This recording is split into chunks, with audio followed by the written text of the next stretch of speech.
Ladies and gentlemen, welcome to OFL's first ever official event. I am You Fools here with here with Chocomilk. Oh, sorry. Here with Chocomilk. Going good. How are we all? So this is our first official tournament for the OFL League, or pending name, but current name is OFL. I'm happy to be with my mate here, Fools, casting these games today. So today we're doing the first day of a 2-day event where we will be having 8 teams go up against each other in 2 rounds of cash out.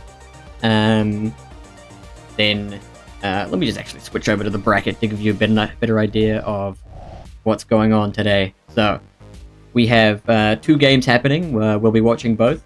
Winner 2 out of these go into winner's bracket. What's up, Ploy? Sorry, I didn't know you were talking. That's all good, man. So top 2 teams out of these 2 cash out games will go on to the winner's bracket, and the other 2 will be dropped down into losers round 1. After these first 2 games, we'll be watching the winner's bracket and then losers round 1. And that'll be the end of the first day. These will all be cash out best of 2s. So the 2 teams with the most total money gained at the end of the second cash out game will be going on, and the other 2 will be dropped down. And the 2 teams that fail to get through in the losers round will be knocked out. Yep.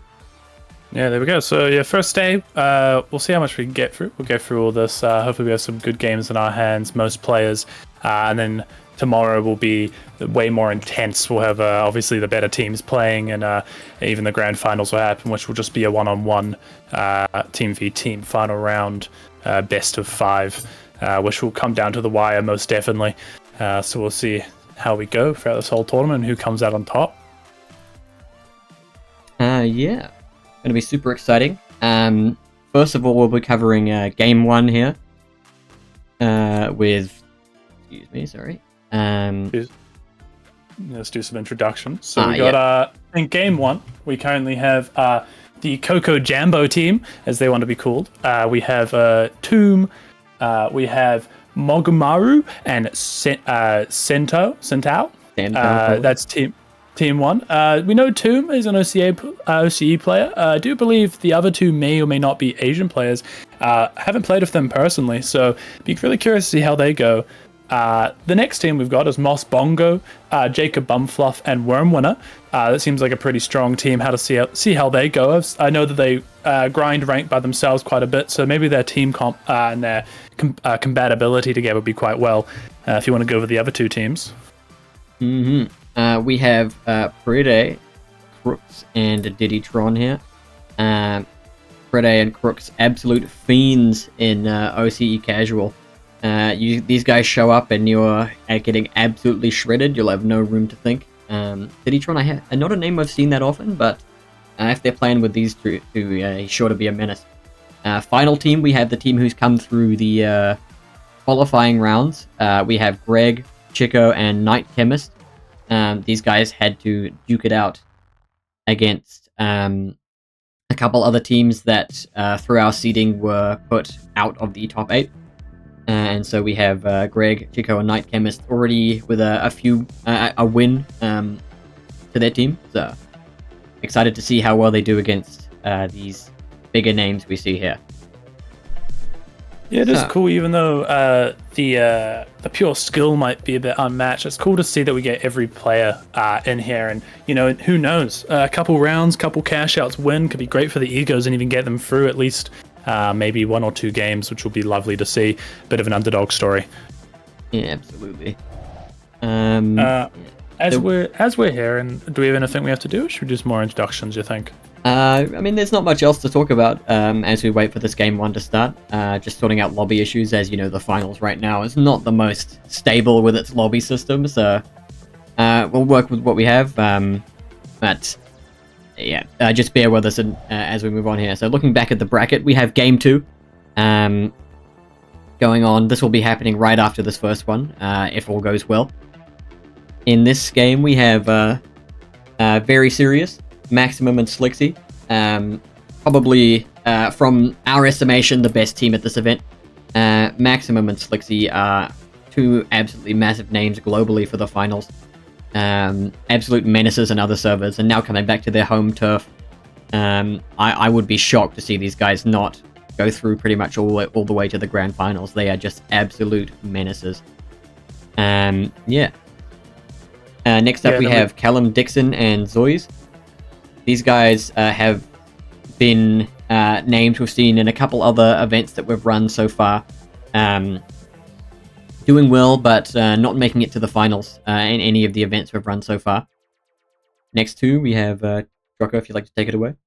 Yeah, sure. We got a bit of a bias pick, or bias friends that we have, us and Fools, our mates, Zeph, Seb the Alien, and Life. We currently repping the ESC clan or club, but these boys, they're very good. They're very good mechanic players. Haven't played too much together in like ranked. A lot of casual, a lot of world tour, not a lot of hard rank grind though. So we have to see how they actually get through. If they can just push through their mechanics, or they might falter at the end because of their teamwork. We'll have to see how that ends up going. And then Team 4 here, we have Ward, Kat Carswell, and Enzi. This is another team that has already gone through their qualifying rounds. So again, lower seeded team, might be considered a lower team, but we'll have to see if any underdog story come through, as I do know at least Wardy's a pretty good player. Have seen him in one of our previous tournaments before, and he did pull his own weight pretty heavily. So it'd be cool to see another underdog story if we can come through that. But yeah, that game will be going after this one, so we'll see how this first one goes. Yeah, absolutely. Still just waiting on a couple players to join up, as Jacob Bumfluff, Osbongo, and Worm are still trying to find their way into the lobby. Although Ploy, which we're going to use on it.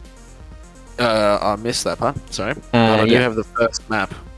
Yep, first map. Cis Horizon. Cis Horizon. Yeah, right, Cis Horizon. Always a hectic map. A lot of interesting destruction elements that you don't really see in other maps, where with a lot of sort of similarly tiered buildings, you're going to be moving down a lot. People are going to be yanking objects outside. They're running these winch claws, so a lot more outside play than you'll probably see on other maps.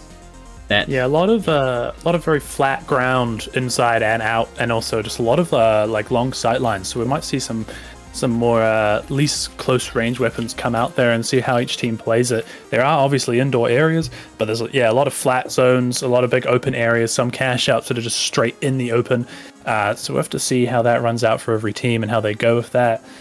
Do we know where the rest of Jacob's team is, Ploy, or nah? Jacob doesn't know. Lovely. He is of the understanding that everyone knew what time it was and everyone was prepared for this. Great. Well, I mean, the only solution I can see is to maybe run game 2 and come back to it if we have to. We'll talk to the teams about it.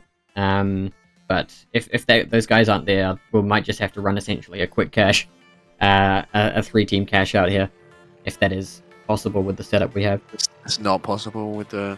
No, it should work. It won't play the same at all, though, is the thing. No, because there'll still be 2 cash boxes. Yeah. Well, we're not opposed from it. If you played any ranked, you're probably used to having a team just leave, or some world tour team just leaving and having to play with one team down. We want to see how this goes. We can chat with the team captain, see if we can. Who was group 2? Yeah, we can try and move game 2 in now. Group game 2 was, if I pull up our group, we got Sirius's team, Callum's team, Zeph's team, and Ward's team. If you want to see, we've got Callum's there, don't. Sarius's team's there. We know Zeph's team's there, and Ward may or may not be around. So, if you want to ask the ESC boys and Ward and the other two, if they are free, that'd be great. I'm on it. Cheers. Yeah, everyone else seems to be here, so I'll just do add team captains. Talk to them as well. Yeah, all good. Yeah, hopefully as we get these games going, what's your go-to pick? Who do you want to see come out on top in this tournament as a whole? What's your favorite pick here? I mean, my clear favorite is the Slixie squad, but in terms of my own personal bias, I have to absolutely stick with the ESC as a member myself. I want to see this Zeph, Seb, and Life squad take it all the way. Those are my homies.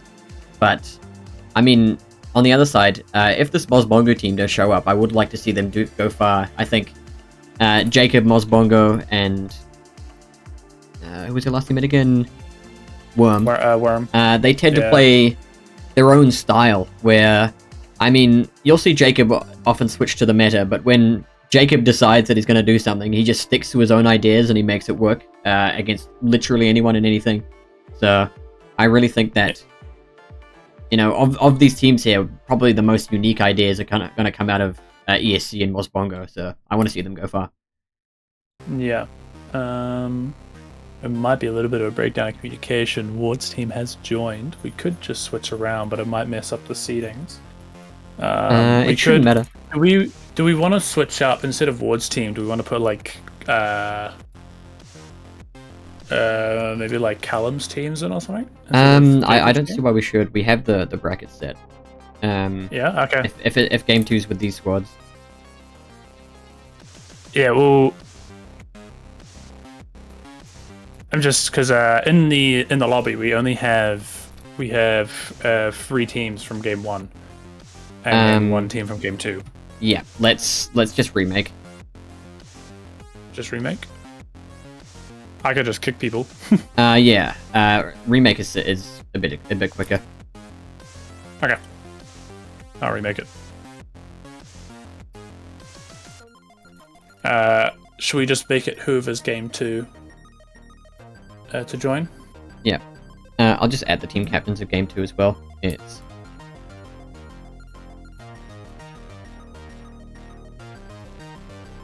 yeah.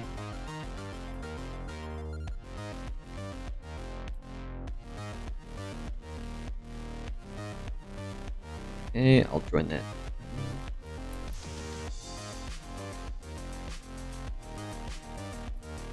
Oops. Okay, I'm in spectator. Good to go. Yeah. Other squads. And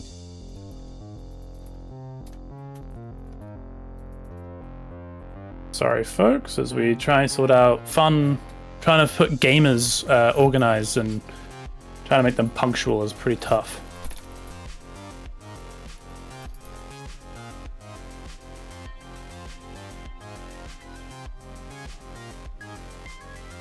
Hope you're enjoying the finals music that we have going here. Known as the best soundtrack ever made. So hopefully it's good.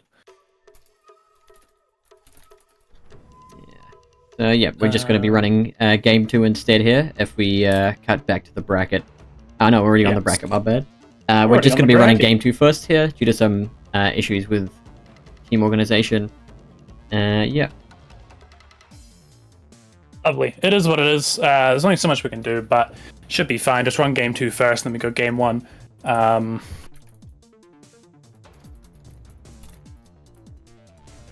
Okay, so yeah, going to get that.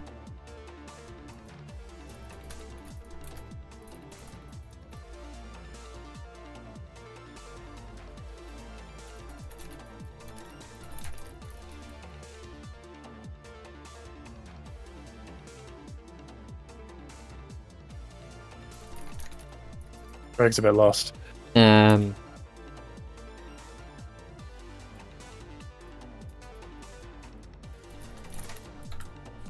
So yeah, we're just gonna be running the full set of game 2. I'll just go talk to him using my voice. I'll be back. Yeah. All good. Yeah, sorry for the wait here, boys. But it is what it is. We're expecting stuff like this to happen, and we've accommodated for it. But fingers crossed we can get everyone who signed up in here at the time that we point out. But...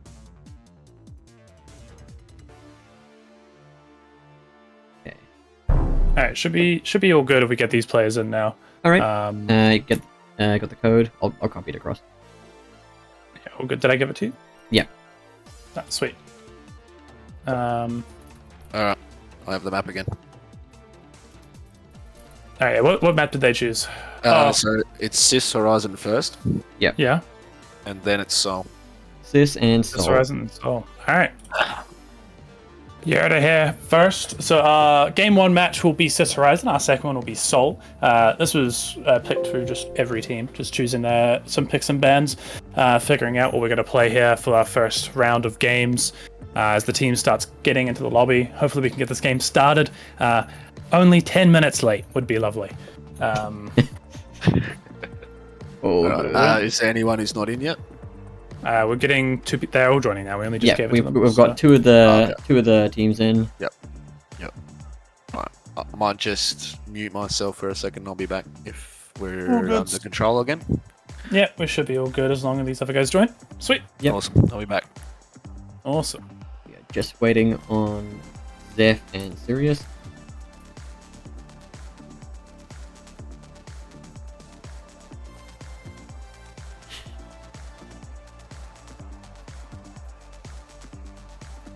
Ugh.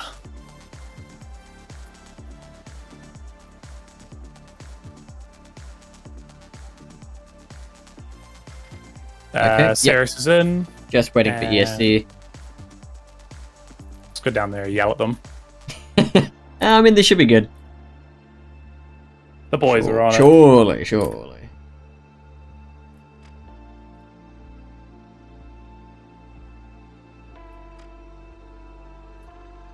Alright. Maybe go yell at them. Maybe go yell at them. Aye. Ploy, do you want to go? Can I suck you on them? Oh, Ploy's not here. So Just go join DC8 and give me yep. Yeah, I'll go in. Sweet.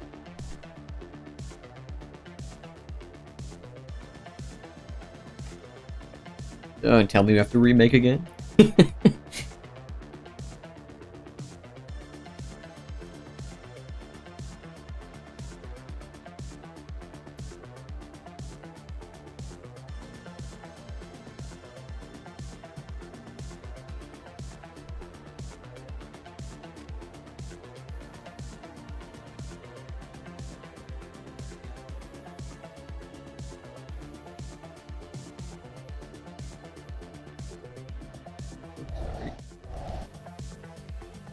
Damn.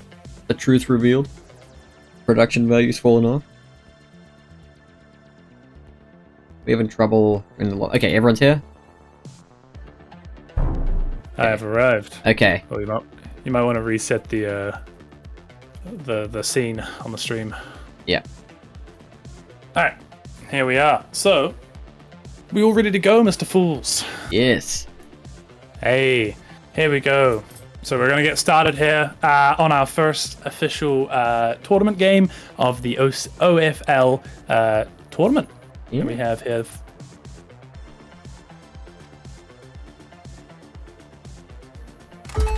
Here we go. We found a game. We're coming in. We are going to be judging what everyone wears. I think it's the most important part of everyone's loadout is what they look like and how disgusting or beautiful they look. No one's allowed to look average. Everyone has to look at least mildly like vomit or beautiful. There's no middle ground there.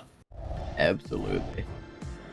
As we head into our first game here, we have the Kingfish being Ward, Carswell, and Enzi. The Shock and Awe with Zoy's Callum Dixon.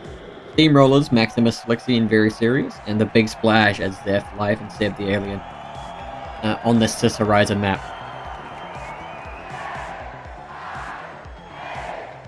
So, very, very excited to see what people are cooking up here. Looking at Ward, Carswell, and Enzy, it's a pretty standard loadout. We got Hook, Heal Beam, and Invis with a bunch of fast-firing Big Mag weapons. Here we go. Here we go. As we get going, we'll see which team reaches their vault first and what matches will go. As we maybe go to Vault 1 here. As we go towards Vault 1, we see both the Chocomilk and the Kingfisher pushing and attacking each other right on top of the roof. Going in nice and fast, but it seems like the Kingfisher is only 2 players versus 3. One got lost and is separated, which is not good for them at all. They're slowly going down, not enough damage coming out, no picks coming out on top, except for the Pyromine catching somebody off guard. Carswell looking for the cross kill as well on Zoids. Manages to get it, but then gets picked off by Kellum, and that res comes up. This pink team has managed to secure this Vault 1. Although Orange did get the tap. Pretty important money. Yeah, as we said, the way you win this is who has the most total money over both games. So every money, every kill, every plug, every tap counts in this fight. Which is very, very important. Now, it seems like on the other side of the map, the Steamrollers also won their point nice and cleanly. No kills coming out with the Big Splash.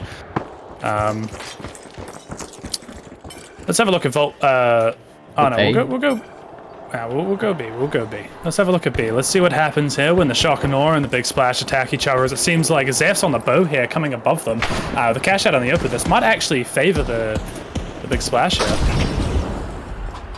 We see a pretty standard poke battle as the Big Splash try and make a rotation around while Dixon really isn't in position here. Zoids and Kellum can get easily sprayed in this position. If they go for this dive, they could just get absolutely smashed before Dixon gets in, although he's in position now for a flank. Nobody sees him here. Zeph getting absolutely sprayed down, manages to get out alive with that dash and gets healed back up by Seb. But this position has become a lot more dangerous as Life loses half their health. Same with Zoids though. And Zeph jumps in with this insane gateway, manages to get one of the kills. The rest of the team drops in. Callum loses all of their life. It's just Dixon on this defense now. On this high ground, invisible with this LH1. Trying to find an angle in. Just watching. Seeing if they can find a free kill here as this point gets tapped. Dixon rotating around, maybe looking to get it, but just going for the slow contest. Trying to go for a kill, might try just go for the reses or the finish. Yeah, pushing for Seb, manages to find the kill. 2 coins here means that that Big Splasher a player down now. Although Dixon gets absolutely shredded. Life loses a lot of their health as well with this. Just has to barricade to get out. Zeph backing off as well, but he's completely in the open. Does a lot of damage to Callum, but he's getting sprayed in return, gets picked off, and now Life by himself, 1 health. Tries to charge and slam and make it happen, but it's not going to happen. This point is going to be claimed by the Chocomilk. Unfortunate with Seb going down there a little bit separated. That heal beam got lost and the extra damage was just not there. But it does seem like the Kingfisher comes in for the third party, not a bit slow and not enough time probably to cap B here, just coming in for the damage, I guess. Ward doing a lot of damage, getting healed as well. They're not really able to contest it without a contesting heal here. Dixon trying to look for a flank angle, but the whole team's grouped up now on this high ground.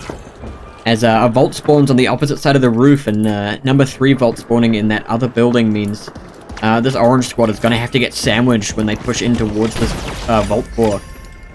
Yeah, it's not looking good for the Kingfisher here. As Big Splash should get amazing spawn on top of Vault 4, basically getting the early tap, but it does mean that the Kingfisher is now sandwiched between both the Chocomilk and the Big Splash.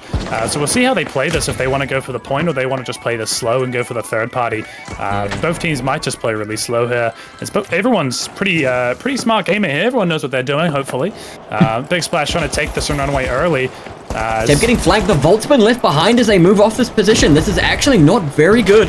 Although the Kingfish are going to get absolutely sandwiched here. Dixon taking a good amount of damage, and same with Callum. They have to back off. Dixon getting picked off now, and Callum getting stuck. They're going to dive in for this kill. It's another massive sandwich here. Life is absolutely blitzed on the stairs, and they're going to back off. Let them recuperate, but take this Vault out. Defib does come out, so Zip. all is up from the Big Splashes. They're trying to rotate and follow them quickly, but it might not be fast enough. As they do take the jump head and the zip to get away. It seems like, yeah, the Kingfish are going to get this plug here, getting them nice and ahead. good amount of money as they do just come in nice and fast here, as apparently they're down a player here on these stairwells, only 2v3. Zeph pushing on these stairs, trying to find Carswell, but he's not actually hitting any of these bow and arrow shots. And now Carswell can easily back off out of this position as they sit outside on this roof, trying to find this exterior position, although Zeph heading straight in towards them. Both players manages to dash out, but at the same time, he's kind of sandwiched in this position as well against Dixon. Chocomilk has come in for the third party, kind of sandwiching Kingfisher again. They don't know, but the Big Splash could actually cap the point here for free. A lot of damage does come out. Big Kingfisher does go down, as it does seem like it's now 2v2 on this D point. You might see a coin come out from Zeph here as Idol is nowhere to be found, as a third person does get raised on the Chocomilk. The fight does come out. No raise comes out from Zeph just yet, so it's still a 2v3. They do take the high ground here. Nice rotate from the Big Splash. They do not know they're getting stuck up on though, and they're getting sandwiched by both sides of that team. Oh my goodness! How are they both alive? Okay. They survive a little bit longer than you would expect. Zeph does come out, but just a little bit late. Unlucky on the spawn timer there. There's one man to do it would be Zeph in this situation, but he's opting to just go for this safe res. Fair enough. As Chocomilk take another point off the Big Splash. They do get a res off on life. See what happens here. If they end up getting the third res, Zeph is getting Seb the alien here. There is enough time if they do collapse nice and fast to get this D point, but we're going to have to see what happens. Meanwhile, on the other side, we have Ward's team taking on the Selexy Sirius Maximus stack, and just not having enough time to even make it in. Zeph now sitting on point on D, and Pink is not in that good of a position to defend it. Dixon and Zoe trying to make their move in towards the point and defend it. Callum also here. It looks like Zeph's trying to find a poke opening, but there's just no time. Does seem like the Big Splash might just rotate and go to Vault 5, get some free money, which is probably a good call for them. They are a bit behind, so they need some sustainability. If not this round, they need to make sure they've got enough money for the next round as well, so they don't get kicked out within the first round. Should be good. Does seem like the Chocomilk are already here as well. They do get the tap, hopefully. Oh, not just yet. The Seb the alien does come out, gets the bubble come out from life, which is massive. Another bubble comes out from Callum.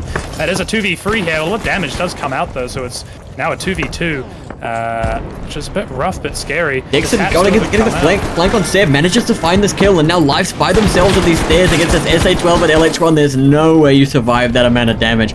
Absolutely shredded on this position. Seb managed to win that fight, and even baiting out the RPG and dodging it was pretty clutch, but at the end of the day, once Zeph got hooked into that SA-12, he was absolutely dead. As we see on B site here, just getting plugged by Selexy Maximus. Maximus getting picked off here in this position, as Ward tries to make a massive play over this jump pad. They do a lot of damage to Sirius, but Carswell jumps in and just gets blended by Selexy on this LH1. Ward now getting revived, contesting with a heal beam. Enzi losing a lot of health, but Ward gets shredded by this LH1. 1 health on both of these players. One more shot, a quick melee. Enzi gets the team wipe onto the Selexy squad. Does come out with the coin though, but he is a bit too far away. He might get the cap here, but I don't think he's getting the res. So it's going to come down to a 1v1. Enzi versus Maximus. See if Maximus is aware that he's right there. Maximus dropping in. This is a shotgun versus AR in this position, and yeah, as you'd expect, turn out well. This Cerberus just absolutely burns him. As we look over on this A site, both teams losing a substantial amount of health here. Seb and Zeph getting picked off. Now yet again, life left to just get absolutely blended. This squad here, Callum, Dixon, and Zoyes have done a very good job of identifying the most important targets on the team, getting some good poke damage, but then realizing now that they're low, we can go for this, and we can go for this, and we can push in. And now, just like, I mean, if the heavy isn't contesting you in damage, you can just ignore him. You pick Seb the alien, you pick Zeph, and then this poor guy sits in the middle, and he just gets absolutely blended by everything else. As we see now the Kingfish trying to make their play onto this A point. We've got 40 seconds coming out here, so any team's going to make a play if they want to get any more money in this round. Dixon in the rafters, no one sees him yet. Enzi's just going to get mowed down by him. Although they've dropped the point. Starting the cap. C4 drops it yet again. On it, though. A lot of damage down onto the Kingfisher here. It's pretty rough. As they do lose one, they got the high ground as well. It's not looking good for the Kingfisher. We're going for this cap. Carlswell manages to get the kill, but Dixon gets the spray. Carlswell with 1 health trying to get this final wipe, but Zoids almost dies to it. Manages to hold. Surprisingly close there. Damn. As we end off here with both the Steamrollers and the Chocomilk in a commanding lead. No cash outs claimed for the Kingfish or the Big Splash. 59,500 to 55,000 as our first and second.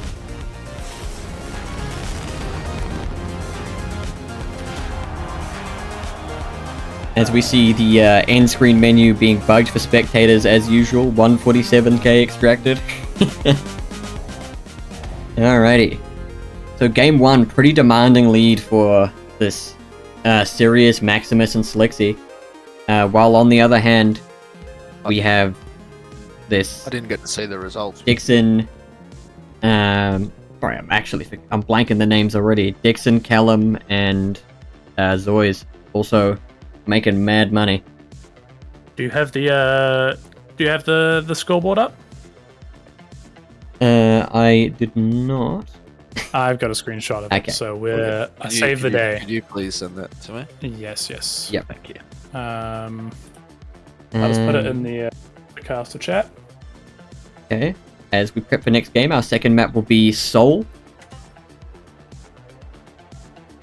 Although we might have to remake if it still says match in progress here. It's because I'm the leader and I was still looking at the thing, so we're all good. Oh, it does say match in progress. Yeah, we're gonna have to remake here because if nobody leaves lobby, it doesn't reset, so we have to remake. Great. Okay, I'll just inform them. All right. So as we remake the lobby, we're going to talk about the score that has come out from the last game and see how it goes. So we look at the scoreboard here. We actually have obviously a demanding lead from the Steamrollers and the Chocomilk winning their fights with $59,000 and $55,000 respectively, and the Kingfisher coming with only 11,500 and the Big Splash only with 8,500. I think we do see just the teamwork coming out from Callum's team here, the Chocomilk coming out with nice teamwork. Might not be the most craziest cracked players imaginable, but they're playing really well together. They know where to push, they know what timings they have, and they're doing really well to be able to capitalize on any other team. And also getting the point first is really strong, as we've seen. I think the Chocomilk have almost plugged the point every time, apart from I think the Kingfisher, they plugged it once, which was very good for a bit of money for them. But it is looking rough for the Kingfisher and the Big Splash to come back here. They're going to need some crazy double cash out plays to be able to come back and to win a bracket after this match. And looking more at the scores, both the Steamrollers, everyone on the Steamrollers doing really well, only dying 6 times altogether, which is really good for them. A lot of damage, a lot of assists, a lot of obviously clean, pretty flat stats in the sense that everybody on that team is almost equal stats, which means that they're all playing together as a team, which is great to see. We do look at the Chocomilk though, and Dixon coming out for 10 kills. Man putting out all the damage and cleaning up all the kills, but because Callum here has 10 assists. So Callum is putting out a lot of damage, a lot of clean, a lot of helpful damage, not just like shooting into the wind, but he's actually shooting the people that are being shot. Again, the teamwork coming out from that team is really strong there. Looking at the Kingfisher, standout player looks to be Carwell, another light getting six limbs, but again, most people on the rest of the Kingfisher also had the same amount of score, evenly. Big Splash, a bit rough on the scoreboard there, 2, 5, and 2 limbs respectively. A bit rough, but who knows what can happen in this next match as everyone starts loading into the second game here, second round. Looks like we currently have 4 players. Seb needs to still leave the lobby for them to remake. Yeah, and then we're just missing Slixie, Sirius Slixie, and Zeph yet again.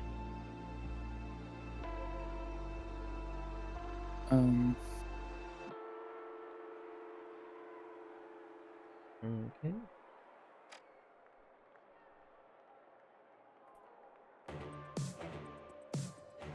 Yeah, just waiting for everyone to set this lobby for our second game of match 2. Why can Vantage not see this? Anyway.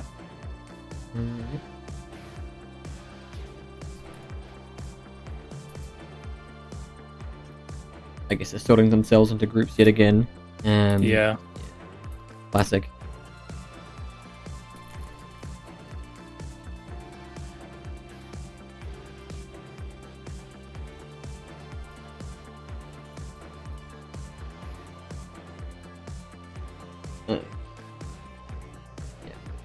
Do you have the numbers of the teams written down? No, but I got the screenshot. Yeah, I'll just in the pick out casters the chat. teams as well. Yeah.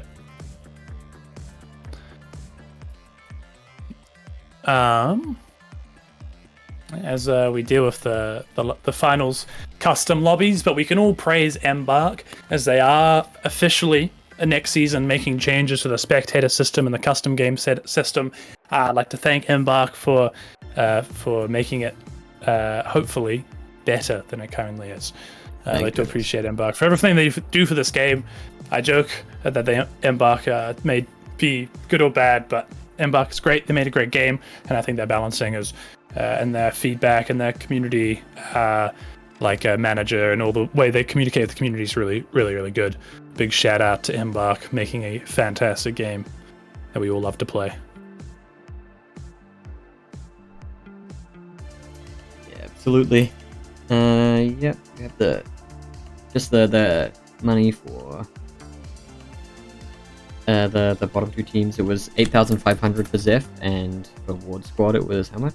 11,500. 11,500. Great.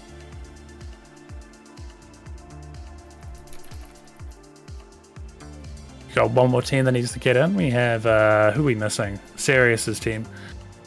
We can wrangle some more gamers to get in.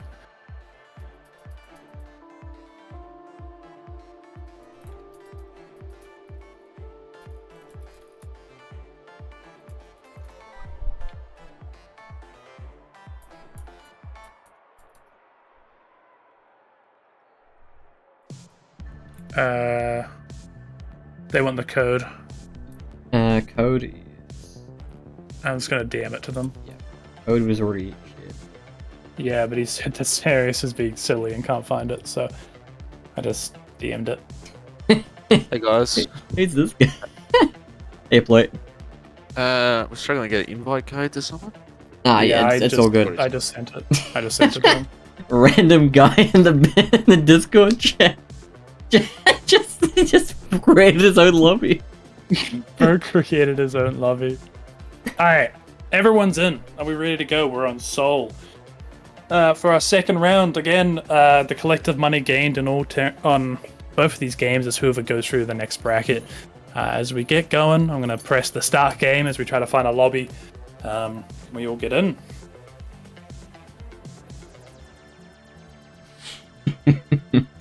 Okay, that's awesome, dude. Just making your own lobby for it.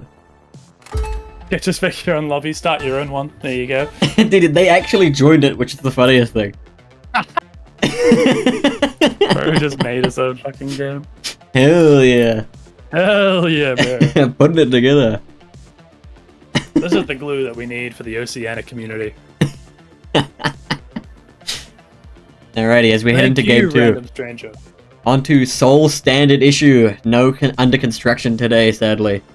But, yeah. Heading in, I don't think many teams are going to make changes here. I think the two winning teams especially are going to stick to their guns. And even, I think Ward Squad might stick to their guns because they had an incredible promise. It was just a couple small slip-ups that stopped them from winning a couple fights. Make sure you change your bracket as well. So as we come to the next game, again, because of the custom game system, we do have the teams mixed up. So we have Callum's team on Kingfisher, we have Ward's team on Shock and Awe, we have Life, the SC team on Steamrollers, and Big Splash is Sirius's team. So obviously the teams that were ahead were the Big Splash and the Kingfisher. So now we are moving on as we look at Vault 1 here. It seems like there's already a fight going on. The Kingfisher are fighting Big Splash. Big Splasher has a good root, but a lot of damage come out into Slixie. Good aim coming out. The two top teams playing against each other. Incredible explosion. That might have been a C4 actually. That caught the team coming up there. The entirety of the Kingfish just getting shredded. Dixon knows it's over. Sirius, they're getting a 3-man C4 as they attempted to make their way up on that zipline. But now they're getting sandwiched. One person abandoning while Slixie and Sirius try to hold this. Enzi taking a lot of damage. Carswell is almost dying, but this healing beam completely cancels it, and they make their move out as this Chocomilk team backs off. Kingfish gonna set up on B, of course, a very hard point to push unless you get there quickly, like this Ward squad is doing. Sirius is not in position to defend at all, as Maximus is the only one who's going to take the full brunt of this team as they make their way down, getting absolutely annihilated. Carswell taking a bit of damage, but he's not dead, as Slixie and Sirius make their way across. Yeah, I don't think they had enough time to set up any like C4s or anything on points. So they might just get this point and have to play retake. See what happens here is I'm going to try push into the stairwell probably and try to revive their teammate. I say that, but he does coin, so now the teammate is separated. Maximus across the big bridge. Going to have to make his way up to his team, which he does. So it's now a 3v3 with the holes opening up above the point. Oh, the Chocomilk does get a bit separated here, which is a bit rough for them. They're not in a good position to defend either. Maximus and Sirius are much closer to this point now. As Enzi, Ward, and Carswell try and find a way back in towards this point with smoke grenades on the heavy to try and ruin this sight line as they start to go for a cap here, actually. Sirius trying to get this cap with the smoke grenade. No one's in position. Actually comes out, catches Ward, and as well as Maximus trying to jump in. Maximus gets picked off. But now it's just Enzi left alive as they, as the team splits, they manage to grab both sides and pick them off. This SA-12 bait with this cap was actually pretty genius, pulling the team apart, but also punishing whoever tries to show up first. Yeah, it was a bit rough there. I think the Shotgun had a good idea holding off point, but then they were holding in an area they really couldn't reach the point if they wanted to. They had no jump pad or movement availability to be able to get there in time when they started to cap, so obviously they just capitalized on that side of the cap and they had to run across the open area to try to get there. As we do see on the other side of the map here, as it does seem like the Steamrollers are trying to get on the roof here. A lot of damage does come out because of that LH1. Oh my goodness, this destruction. This entire section's going to fall apart. In a couple seconds, like a single grenade here is probably going to collapse this entire section and ruin Dixon's position as this Steamrollers team tries to take the high ground here with Life on the spare. Yeah, I was about to point out, Life is on the spare here. The mental's either huge or the mental is boomed and they've accepted what's happening. We'll have to see what happens. Life blasting it open, revealing this position of Callum and Zoy's, misses the lockbolt that would have caught somebody as they now step out. Holding this high ground position, although here comes the big splash to try and punish. Massive amount of damage coming in on Life here. Another RPG drops Seb as both players now get dropped in here. Life trying to go for this charge and slam and just, it doesn't work. Full team wipe on the Steamrollers as Ward tries to go for a cap. X2 tooling him, but they find the angle, manage to pick him off. As this Kingfish squad is now solo defending this cash out. Poor Dixon has to deal with two here. Oh no, that's not right at all. I'm just not seeing them. The rest of the team here on this dome shield, on the staircase, able to hold this position until the big splash have to back off. The pure dominant like DM power that the big splash have, joining that fight and just doing so much damage and taking so little with both positional and just aim. Someone peeks and they just take so much damage from that LH1 there. Looks like peeking this angle, it's an absolutely shredding here. Callum is the only one left alive on this orange squad. Although, only seconds left to live after everyone jumping outside, taking that jump pad. Usually the jump pad's a good way to escape, but in this position it leaves you completely vulnerable for Slixie to beam you the entire way down. As they make their way towards this number 3 vault, and assumedly towards this B point. Both of these points being surprisingly close, where the people defending D could easily pop down and shoot at the guys trying to go for C. It's going to be an interesting dynamic here as we see the vaults coming in. As Big Splash trying to maybe intercept and grab this 4 vault as well. Sirius taking the zipline across as Ward and Life scaring off Ward with this spear, while the rest of Ward's team has already been picked off. Now just holding this high ground as Zeph makes their way down with this with this gateway plugs. It's going to be a double up. Does come out. Oh. This is looking very good. As Zeph takes it for him. Thank you, mate. More plug money for me. As Sirius split from the team. If they try and dive him here, he'll probably get smashed. As Life and Seb back off, taking this gateway that Zeph used to get the plug to then reposition and get together here. As now, this is looking good for the Steamrollers if they can hold this position. They do have the spare in this corner and the lock bolt. Anybody wants to run into this opening might just get completely owned in the open with this bow looking at them as well. And obviously all the team kind of having to fight next to each other. Every other team just having to taking fights here and not even go from point. As I say that though, the Shock and Awe does run up and trying to get closer to the C point. Nobody's spotting them. They're really close. I don't think anyone sees them. Not even the Steamrollers. A lot of damage does come out. They're definitely spotted now. Spook's coming out. They seem like they might go for the cap. He misses the wrench claw. That's the nerf. That's the wrench claw nerf coming out right there. Yeah, I mean, they missed the wrench claw, but he's also made it a bit hard to spot where the point actually is. And a second missing. Yeah, he missed it again. He's really showing. He's waiting for the fucking cooldown.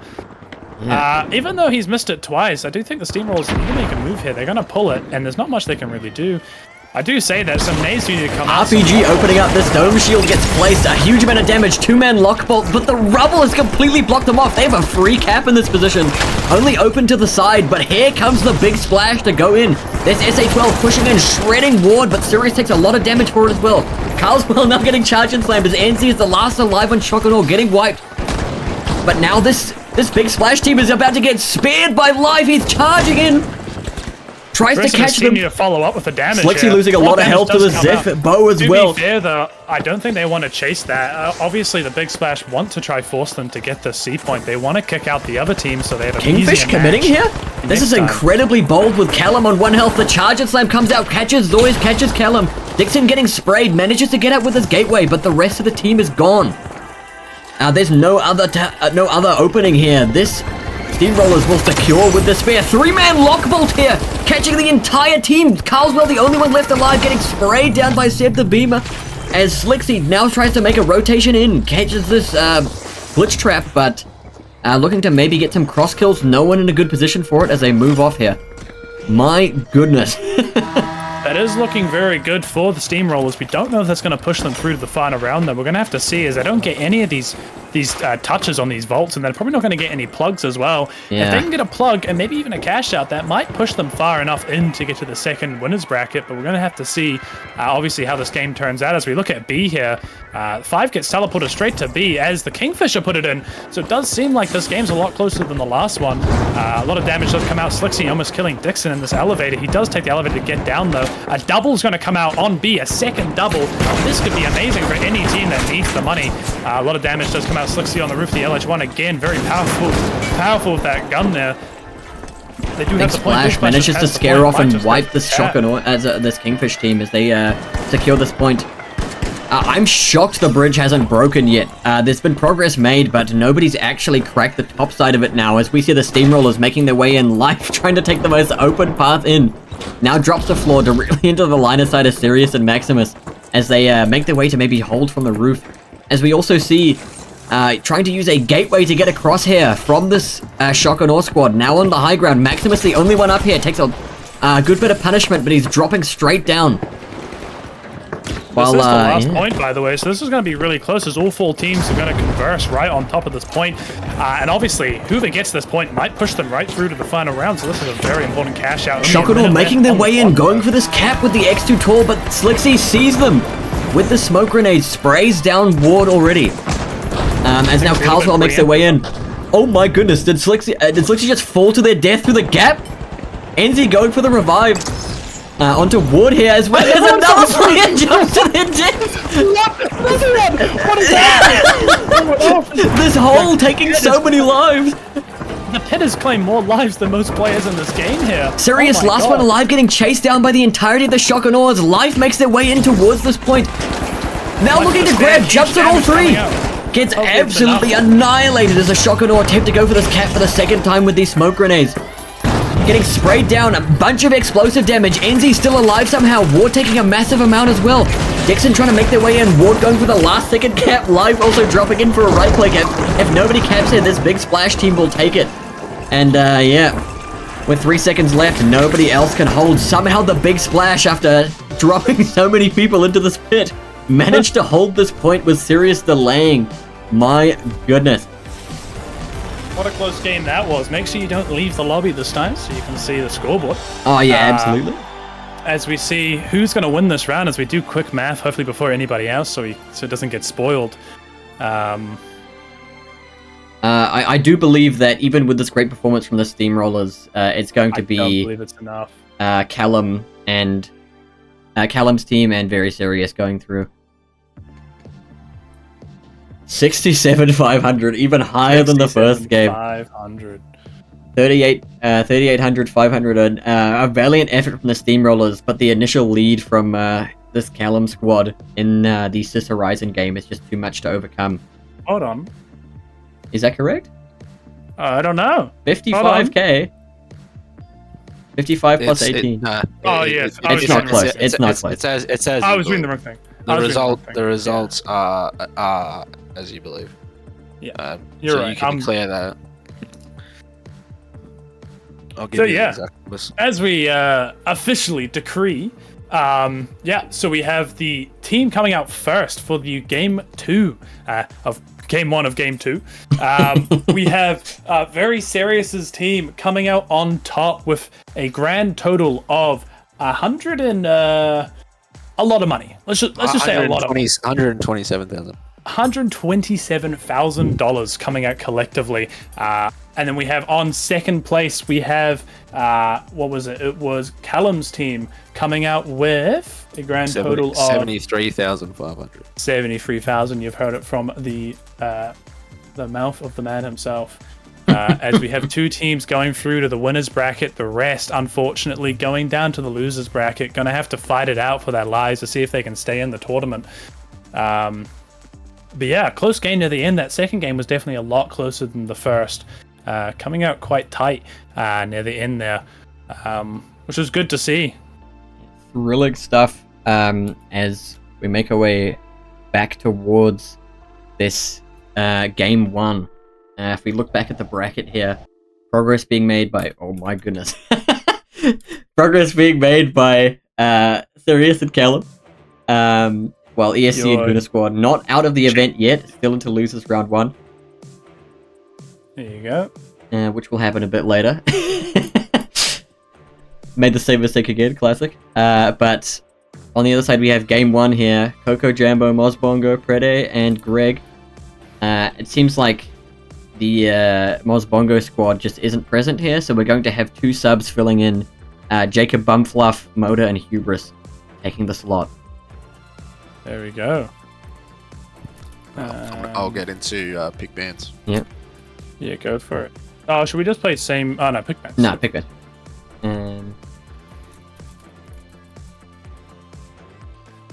Oh, damn. Fucking... I'm going to give Jacob the team leader role because he doesn't even have that. Mosbongo's the team leader. Yep. As you want to get started on making the lobby as well? Yes, we have to remake it. Again. Yeah, I love the match in progress bug. Match in progress. Dude, the match is just in progress. Sorry.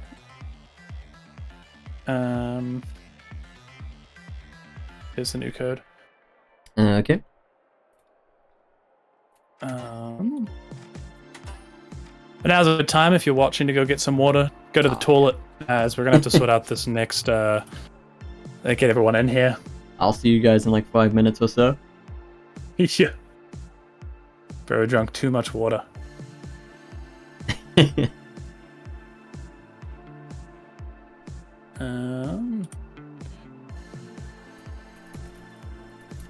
Where is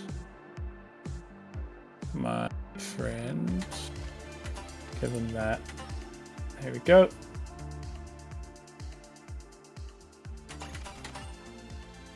Who is the third player? Greg, Tomb, Bumfluff, and Prede. Love that stream can hear me going through the menus here as I give this a little shift. I would be excited to see Bernal here from these teams if nobody bans it. It's a bloody fun map when it's not the raised platforms. Surely we get to see it before the end of the night.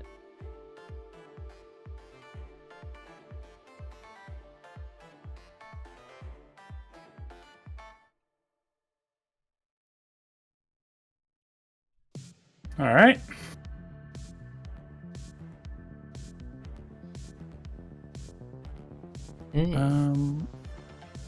Why can I not see?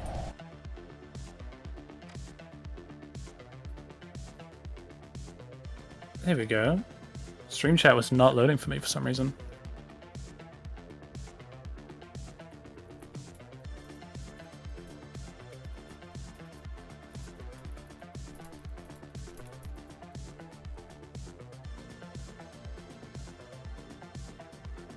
All right.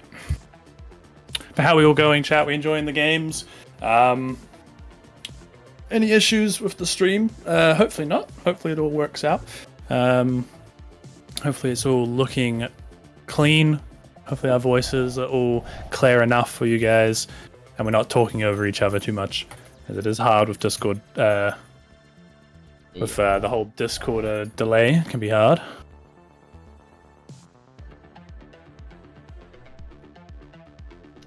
Yeah. Many issues probably with the players getting in the game. I've had a couple slip ups on my end, but I don't think but it hasn't damaged everything. Yeah. Yeah. Camera work can also use some work, but you know, we're learning. I got maps, boys. Okay, maps. Got maps. What do we got? Number 1, Cis Horizon. Alright. I know. I don't know why everyone likes it so. Game 2. Vegas. Vegas. Whoa, okay. Vegas. Completely different. Also a very flat map, but flat and wide as opposed to flat and tall. Hear me out.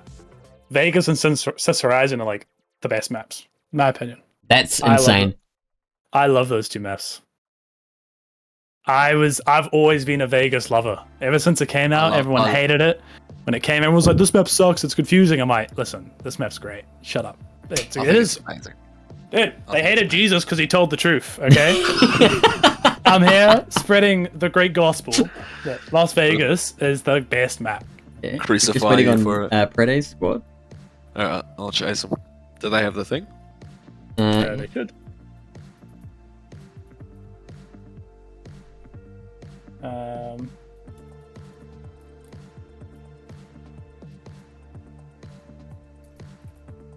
Okay.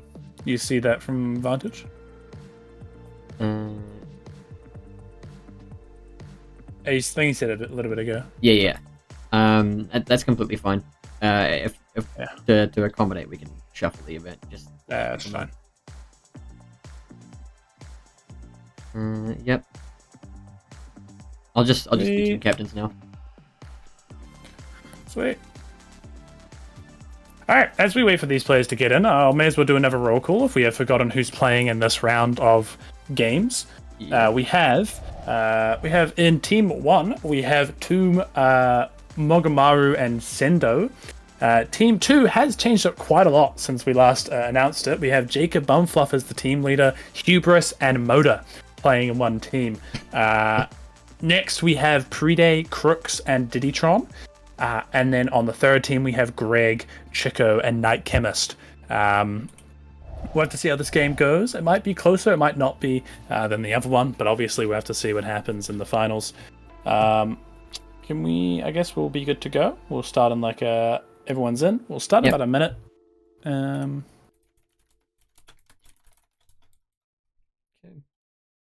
All good. But yeah, so this game might be closer than the last one. Obviously, there were some dominant teams in the last one, but obviously people shaking off rust and dust from not playing ranked or so. Could be a bit of a warm-up round, but we could also see this particular game coming closer, especially with, personally, I think, even though Toom's team might be really strong, I think the team name, what was that team name? It was like Coco Jongo or something? Coco Jambo. Coco Jambo. Even though Coco Jambo have some very, very good players on it, Jacob's team might also be really strong. Preday's team will be very strong as they're all just good DM players there. And Greg's team ain't bad either. So this might get a lot closer than the last match, hopefully. I mean, Jacob, Hubris, and Moda, all pretty good players, although I've never seen any of them play together. So we'll see if they find some magic chemistry here. Who's going to be the IGL? Who's going to be the in-game leader, you think? Do you think it's going to be Hubris? I mean, Hubris is going to be cackling and howling like a maniac the whole game, as he usually does. Moda will be dying to a mine across the map. Moda will be flanked and dying to a mine, complaining through VC the entire time. So I think Jacob's going to be the main. But Jacob will just be silent. He'll just be silent, like focusing on shooting people. So we're going to have to see how that goes. Good luck to all teams involved, obviously. As we will get going now, as we start the game. Beautiful.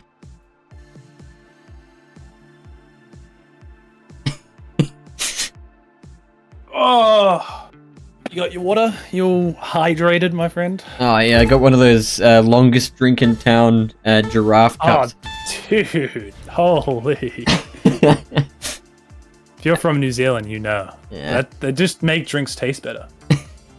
I had to bust it out for today. That's true. They had to bust out the fine china.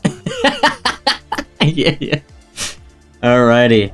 Heading into our first game, another Cicerizer. This time, a nice sunny 2 p.m. day. There we go. That's always good. We're on light mode, not dark mode today.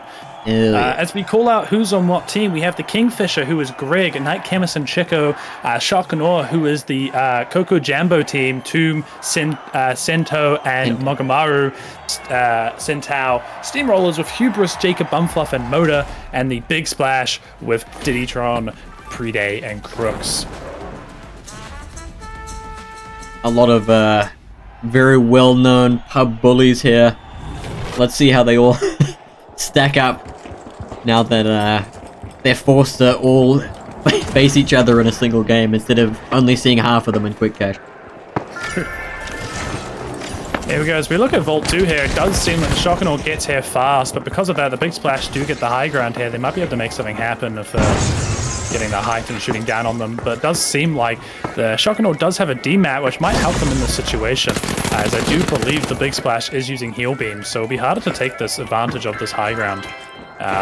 They do have to run the box quite far from here, so we'll see what happens. The Shokanor seems to be jumping up a little bit, not knowing exactly where they are, but they're on the high ground. Goodness. As they get completely owned, jumped out of nowhere. A lot of damage coming out on the heavy as well. We're going to see what happens here. No heal beam, as I said before, so nice the defense does come, though, which is great.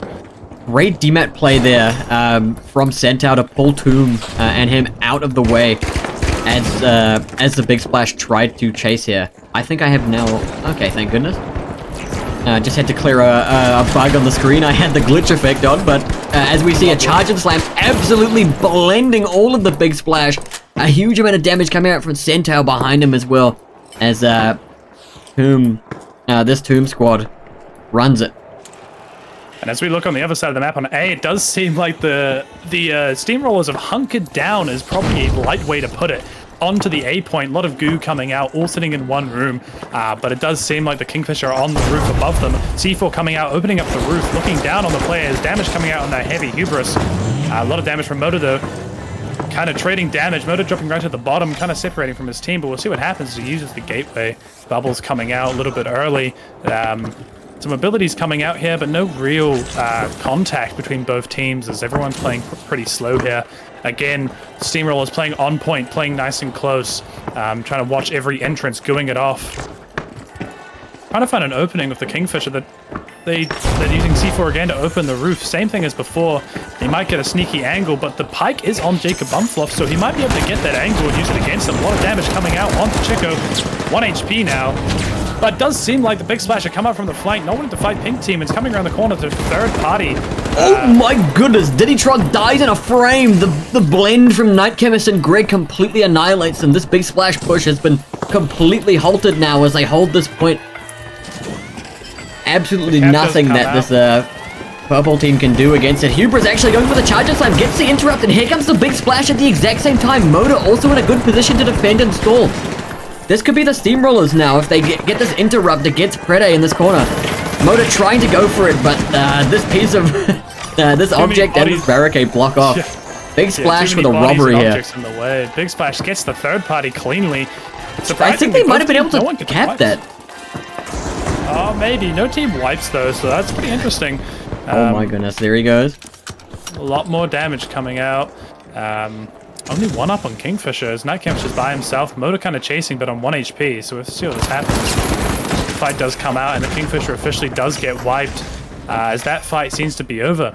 If we move over towards Vault 3 here, it does seem like Tomb gets the touch on it from B, but he rotates out, as it does seem like Big Splash will secure the actual vault itself, though. No one is in a position to defend B at all. Yeah, Coco Jambo completely securing B. B is one of those points that is directly in the open, so it's really fucking hard to push. It takes a lot of time to push as well. You have to clear out the high ground, but we look at Free here, it does seem like the damage is coming out. A lot of high grounds play coming out on this map. Bubbles both coming on both sides. Damage on both teams as well, and it does seem like the Big Splash just kind of want to run this out. But the Chocomilk will definitely catch them halfway and sandwich them as they're on the roof. Chop down. Damage coming out, but the Cerberus does massive damage to send. Oh, huge damage. Medium dies, light dies. 2 down on the Chocomilk, and even then, the Kingfisher steal the box. This little rat shocked the Big Splash managed to not get wiped there. They were being completely surrounded, but able to switch their target to the most important enemy every single moment. Although Diddytron now last left alive against the Steamroller squad. Down at the bottom, Jacob doesn't even need to try and push him here, as Air comes Moda to try and get this punish. But Diddytron's well and truly out of the way. On the other side, we also see Chocomilk pretty much completely by themselves. We have Mogmaru stuck in the bottom here, while this Kingfisher squad is set up on this high ground to watch point C. Opened up a lot of the floor and walls around the point. Although they don't have direct line of sight, they now have a gateway as well to set up on this. It's going to be very, very hard to push for any of these teams, although Big Splash sure as hell are going to try here. Yeah, for sure. We're going to have to see what happens here, as 4's not even put in here, so the cash outs are... So the cash out's quite separated in time-wise, but Steamrollers do just demat, try to peek in. The Pike coming out, but kind of a bad spot being on that low ground there, even with that gas barrel. Yeah, one getting caught there, Moda walking up, just not knowing where they are and getting caught out. That's unfortunate for the Steamrollers, losing a player there. They do demat it down, which is going to have to force the Kingfisher, might have to move to try adjust to get this. I think this might be preemptive drop from Night Chemist. I think he could have waited a little bit longer. Kind of sacrificing damage and life for no reason. A lot of abilities being used here as well. The heal beam and the mesh coming out. But no real ability for Steamrollers to actually get a cap here. Here comes the Big Splash, using this gateway to make their move across, does a massive amount of damage to Night Chemist, pulling him away from the rest of the team as the entirety of the Kingfish has to move outside, losing absolutely everything here. Big Splash spraying, but here comes the Chocomilk as well, completely ignoring their D-side defense to make this move in, try and secure some kills across towards the rest of this team. As everyone makes their move in towards the C point, Moda taking a massive amount of damage, Jacob getting picked off as Mogmaru attempting to take the steal. With a smoke on the point, they could actually go for it, but Night Chem is here with this charge and slam onto Hubris is going to dissuade anyone from any other team. This Kingfish squad managing to secure this point. Nobody getting into a nice enough position to start stealing. And nobody going back towards this D point in time. Even though the entirety of the Chocomilk was off it, they're still going to be the first people to get here. Although Big Splash are going to be damn close on this rotation. Mogmaru, the only one really in position, everyone else still moving their way towards it. Centaur gets spotted and sprayed here, has to drop off the back, losing half their health, but Crooks is right there. Nice remat to defend that position, as Crooks now in position to try and make this push, using a smoke to then open it up. Prede jumps in, nobody on this point, although they do have this gateway here ready to rotate. Although going for a demat first. Diddy dropping in, getting smashed immediately. Prede also falling here. Crooks at the bottom, now just being chased down. Manages to find one, but Tomb's there for the cross kill. Nothing. Yeah, the bubble did drop with the cash out, but it wasn't enough. It dropped 2 floors, kind of causing them to just be in the mincer with nothing to back them up. Which is kind of rough. Absolutely. As we look over towards this Vault 5, we have Jacob, Bumfluff, Hubris, and Moda all at half health. Just a defib going off here as well in this position. The Kingfish team just sitting on this low ground, waiting for them to come out. Although this number 6 Vault's actually not that bad of a position for them to rotate. They're going to make the move and abandon this 5 point. Although they're going to run into this Shock and Awe squad as they make their way towards here. It looks like low gravity has kicked in the arena as well, making any form of fast movement just a bit more awkward as Mogmaru loses a good amount of health. But Hubris and Jacob, the only people here, going to have to take this fight long time. Getting absolutely smashed. All of Chocomilk losing a lot of health. Hubris making the move, although he just started walking. He wasn't really trying to do anything. Walking. Maybe a bit of lag here as Tomb gets his revive off. Moda also getting defed, but he's sitting on half health, gets killed off immediately, and team wipe just only a matter of time. Although this B point in the meantime has been secured by the big splash, going in for this push, getting a team wipe, and not losing anything, or losing things, but still holding it together, as they now have a gas mine set on this point, just to try and waste time. Yeah, as I said, this map is definitely a lot closer than it was before. We have every team kind of in the running. Obviously, the Steamroll's at the bottom, but they're only 6k apart from who the big splashes, so there's very much potential to come back here. One cap, one plug, or next game can go huge, and they're definitely back in it. And again, you have to be wary. You can't just play this like any normal ranked or world tour. Obviously, every dollar counts, so trying to kick somebody Here out comes all of the Kingfish here, getting absolutely blended as they spotted the gateway. Although they do manage to trade a kill on Prede, now just Chico alive after everyone losing it. With this low gravity, they're just going to get blended when they try for this jump pad play. Really ambitious move. I think if it wasn't spotted out, they might have gotten something out of it, but the second they saw that gateway get placed up here, it was a complete done deal as we move over towards this A point. We see the Mensa over by the A. It's just Purple was underneath trying to cap it. They tried to get the point, but then they just dematted and dropped 100 mines and grenades, and they're just instantly destroyed. Motor going down instantly, Mesh going down wasn't enough. All died instantaneously. Just rough positioning, really good positioning coming out from the Chocomilk there. As it seems like we do have our winners for the first round, but not. We do have another round that will come out after this to see who will be the decider. Another commanding lead here for one team, with 58,500 for Tomb, Santau, and Morgamaru. But the rest of the squad, the rest of this game, in pretty close contention here. One cash out in this second round, in this second game, will be pretty defining to any of the teams involved here. Yeah, for sure, as we see how the results come out here.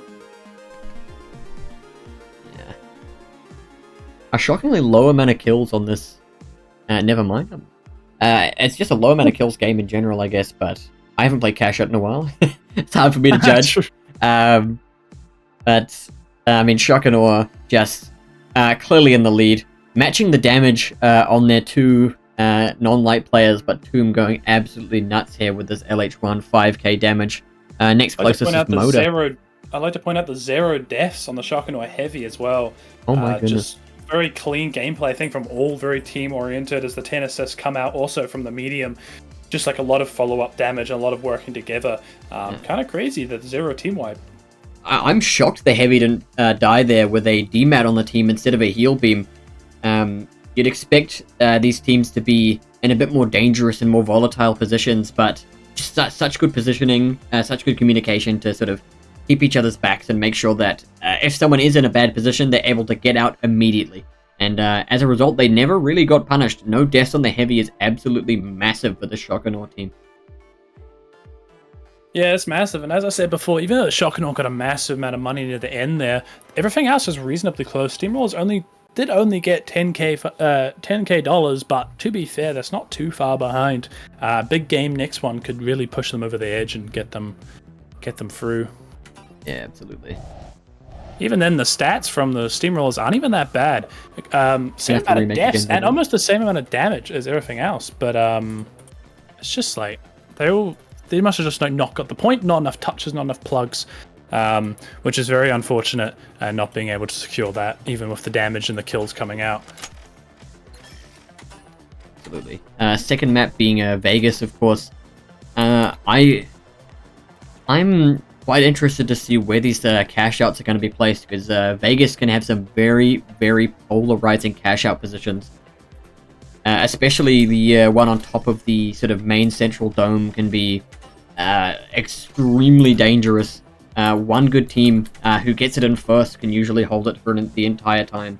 As we saw with this, I believe the B cash out for the Chocomilk, managing to get that plug around the outside. Or was it the big splash who had it in that outside section that's completely uncovered? Oh, it might have been the Shokanor. It was Tomb's team, Coco Jambo. I believe had in the open. Yeah. Yeah, a lot of cash out manipulation here, and a lot of potential for destruction as well. This map has a lot of flaws in rooms, so DMAT is also pretty useful, but also still somehow it's enclosed and also long distance, very wide map. So we have to see what each team brings out here. If it's some Pikes, some Cerberuses, some Deagles, or some SA-12s, we're gonna have to see what each team decides they'll be strongest on. Yeah, absolutely. Vegas, I think, in comparison to Sis Horizon, has a lot more small rooms and close corners that you have to peek, and so it really favors a lot more short-range weapons or things that are able to punish people for getting close to you. Yeah, definitely. I'm a big fan of obviously as I said before, Las Vegas, but there is a couple areas that just are just not fun to play, or I have a lot of just like bodies taken.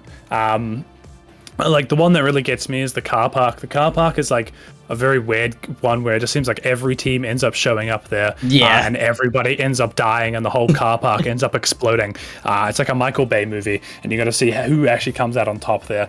And then there's others that are just in the apartment complex in one little room, and you just got to try to figure out how to get in there and not die to 500 mines. Yeah. So we're gonna have to see what happens here with the cash out said, like you said, and what each team brings to the game. Alrighty, as we have everyone in the lobby, we're gonna start up in maybe 30 we'll seconds. Get started.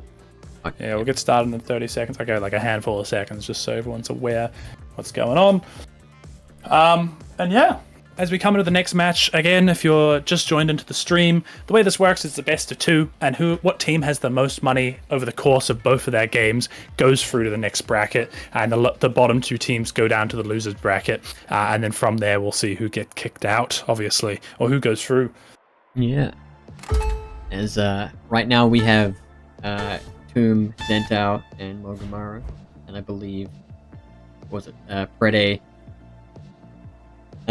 Crooks, and goodness, I every time I think of Crooks at a party, I think of Crooks and Dixon. I was about to say Dixon, but he's not playing with Crooks. It is goodness, how am I forgetting this? Let me just look it back up actually. And Diddytron.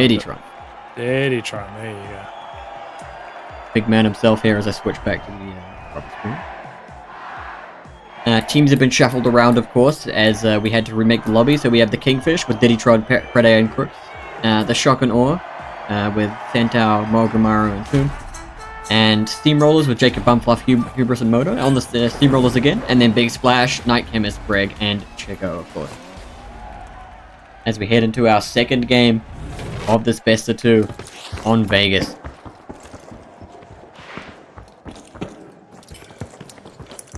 Looks like maybe we have a look over towards this vault number 2 as it gets opened up by the Big Splash.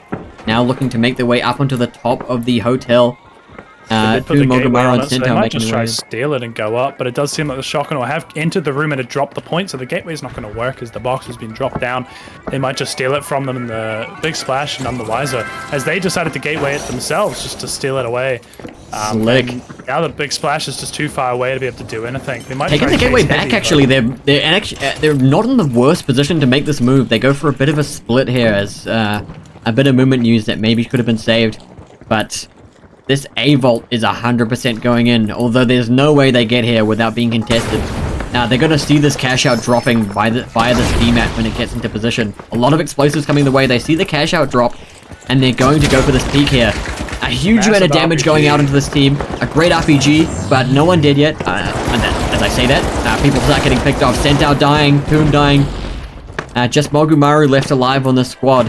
Sitting on the high ground, dropping in. I'm not sure if that's the best idea, as he gets absolutely blended. Bro loses his 0 death streak as he goes down. Team wipe coming out, but actually massive damage coming from the Big Splash. I don't think they realized how close they were to the cash out there. I think they were taking their time when they should have been rushing and setting up that point faster. Yeah.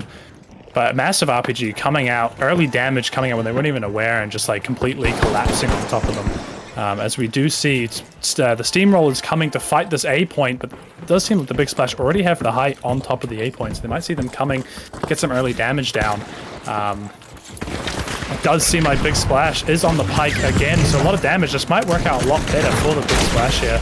We'll have to see how it comes out though.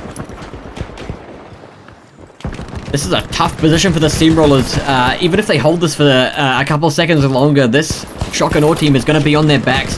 Jacob Bumfluff using the DMAT to get out after losing a massive amount of health, and now Tomb going up into this high ground. They're going to get a clear view of the Steamrollers. Looks like the Steamrollers might have seen them as they're dropping down to try and escape this. Now taking damage on Night Chemist from this high ground. Going to be contested, but this point is all the way on the ground floor. They don't have a good view of it unless they go for a DMAT or drop around the other side. Jacob Bumfluff tapping the point, baiting them out, taking a massive amount of damage. Night Chemist getting picked off, but so does Moda at the same time. Chocomilk making their move on this third party, finding Chico, spraying him down, Tomb taking a good amount of damage as well. Greg chasing as he tries to lose a lot of health. Moda now getting revived, gets picked off, but Tomb also getting a cross kill. Only one alive, just Hubris left to try and make this attack for the Steamrollers. Getting sprayed down, 2-man, 3-man lock bolt onto this Chocomilk squad. Nobody's going to get in range, just Greg defending here, and there's no one. Because of that lock bolt, the Chocomilk could have probably stolen it. Now they're completely unable to. Hubris getting wiped, and this Big Splash making their way back in now that they've coined.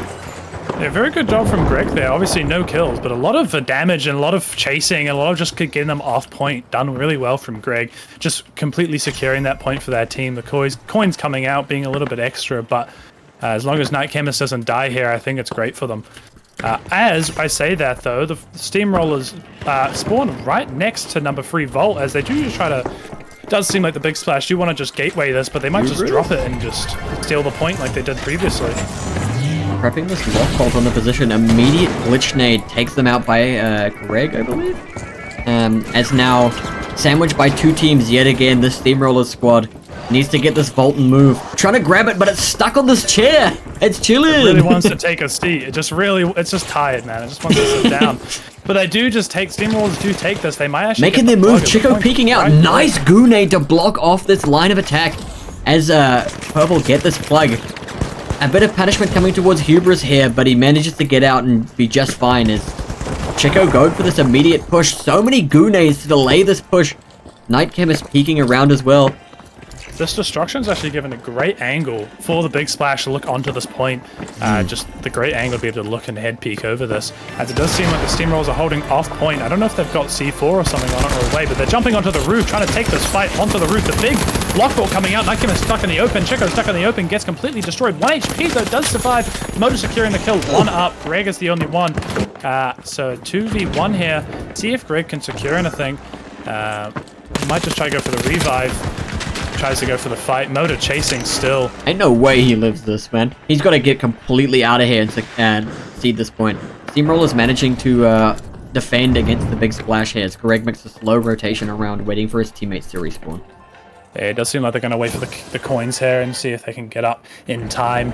As it does seem like there was a good hold from the Steamrollers, just jumping up there. Good use of that movement there. Catching them off guard 100%.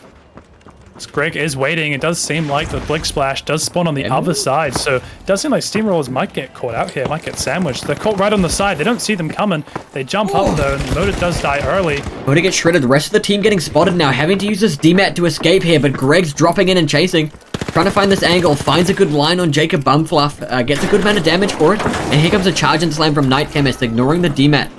Now making their way out. I don't think they know where the team is. They're trying to make this play, and here comes Night Chemist, not shooting at all, just peeking.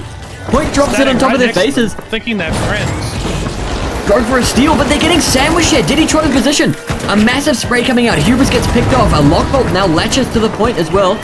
But this Kingfish team are coming in. Gets absolutely blended by Moto from the high ground.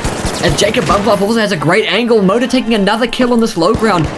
As it's a team wipe again for the Kingfish, trying to make this last ditch third-party play. Steamrollers managing to hold the position through multiple teams here, trying to find those great positions to snipe down from above or below or behind. Somehow, was it Night Chemist peeking and not reacting for a full second after seeing 2 guys hold in a corner. just behind a goo wall, so a bit of a tragic peak from him. But a lot of gateways for these cash outs coming out. Doesn't Five has touched? Five has been touched and is going to get gatewayed. They cannot drop it this time, so they do use the glitch grenades to destroy the gateway. I don't know if Steamrollers will realize that, so they do get the point for themselves. They don't get the touch, but they do potentially get the plug. But it does seem like Steamrollers have ran into the Kingfisher on the street, realizing they're kind of caught off guard here. They're gonna have to try to retreat and try to reposition where they are. Kingfisher kind of running in hard, doing a lot of damage on both sides. Hubris 1 HP, trying to get away with his life. Half HP on the both of them. 1 HP, 2v1 here. Damage has come out, and the Kingfisher die for their over-aggression. Doesn't work out for them. I do want to say, we all saw that nade motor. Unfortunately, he tried to right-click chuck a nade over the little lip of the stairs, and it just bounced straight back and landed in front of him. Bit of a tragic move there, but as we did say about the A point on the cash out on top of the dome, it did get spawned up there, and they've dropped it down with the DMAT, so A is right in the open now, and the Shotgun have the high ground, so this is going to be kind of rough for the Steamrollers to push A if they decide to come this way. Seems like they do. They are on the open. They must consider that they must be at the top. I don't think they... I mean, if they have hook, this is actually a free steal. Using all of this goo to block them off, they have to drop in to defend here. Here comes one, here comes two. Charge and slap. One guy gets blended. Hubris has to back off. Centaur losing a lot. They grab the statue and move off. Centaur also in position. Moda going for this peek here. Gets picked off for it. Jacob Bumfluff trying to make this move. They get this res off, taking this gateway back up to the high ground. Jacob Bumfluff has no idea. Going for this res on Moda, taking the DMAT as well to get out of this position. Centaur now in a tough spot, but Hubris getting sprayed from the high ground as well. And we're pretty much reset in this position, setting up another grenade. More and more getting into this position. They have a good view of it. Hubris now making a move. Charge and slam absolutely blends Hubris here as they break this entire section open. Jacob Bumfluff has to back off. Moda has to escape as well. As this chase comes out, Jacob being pushed yet again. Extremely greedy play here from Centaur, but there's no way for Jacob to punish. Gets picked off. As this A point is pretty much secured for the Shotgun. While on the other side here, we see on this B point, Greg's team getting picked off. Greg, the only one left alive, and no real way to contest. He drops him with his gateway, but he's just not in a position to defend. Prede and this Prede squad, this Prede squad managed to secure. Great lock bolt from Purple, though, actually. Catches Crooks, but they put a barricade down to defend him. Moda making the flank move. They get him. Absolute annihilation coming in on this outside position, though. Diddytron making their way out, somehow manages to stay alive, getting to this high ground. Not much time left on this position. They're maybe going to try and go for these grenade plays. Jacob Bumfluff and Hubris getting ready for this block. A body block on this Moda. No way Moda gets it. He gets the cap. That's amazing for that team. Pushing it through. The last cash out goes to the Steamroller, as this gets a lot tighter than the previous match. My goodness. I really don't know who's coming out here. I mean, it's pretty clear that Centaur, Tomb, and Mogumaru are heading on to the second round, but who's in second place also moving on to this winner's bracket round is unknown to me until we do this math here. Ploy the mathematician on our side. Yeah, let's see. Well, you can announce first. First is definitely Tomb's team. Yeah, Tomb's going through. Definitely Tomb's team coming out very strong, coming out first place on both rounds. Massive damage. And again, very even stats along all of them. Steamrollers, again, coming out from the bottom. Oh my god. We have a bit of a situation. Are we tied on cash? We are tied. Damn. We didn't think about this, did we? We probably should have thought this. How the hell are we going to decide this? I think we're going to have to do a quick final round. Do we have the time for that is the thing? Well, it has to be done. Okay, so the tie is between which two teams? Jacob Bumfluff and Prede. Yeah, okay, we have Jacob Bumfluff, Prede, both with 54,500. Okay. We just run one round, best of one. Yeah, just one round, best of run. As long as both teams are okay with possible. Yeah. Well, they have to be. Just go. If you want to go chat to them, Ploy, tell them that's our plan. Yeah. They might say we don't have enough time, and yeah, All good. Wow, we didn't expect that to come out. Jesus Christ. That was close. The hold from Moda definitely saved them that. Holy crap. Yeah, that's crazy. Yeah, through all of that, I think with RPG, gas mine, bullets flying, it was like Nam out there, and Moda just he held down the button. He just knew what he was doing. He had one job: press the button, and he did it. Which is great. Looking at the stats here again, these stats are so close. Everybody playing really well here. Even like, it seems like Kingfisher, Preda's team kind of flips than what Steamrollers had last round. They had a lot of damage, a lot of kills, and not even bad stats. They just couldn't secure any cash outs. Well, Steamrollers had about the same stats, but secured every cash out they got, which was amazing for them. Really shocking holds. I think Steamrollers managing to beat the odds in every single cash out of this round. Absolutely shocking holds, especially that first one having to deal with a third-party attempt. Moda and Jacob Bumfluff managing to clutch out by finding better positions to snipe the two remaining teams trying to make a play for their cash out. And then this final one, an absolutely clutch call out to go for this last-second cap as that point was wide open after they burst down and punished this Big Splash team trying to make a move. I believe it was actually... I think it was Big Splash in that position, or it was Crooks. I do remember Crooks, and it was the Kingfish getting caught on that outside position with Greg also there. All of them getting picked off or pulled far out of position in an attempt to keep themselves alive. Yeah, damn, that was a very good game from everybody there. Yeah. We're gonna have to see when Ploy gets back what is the go.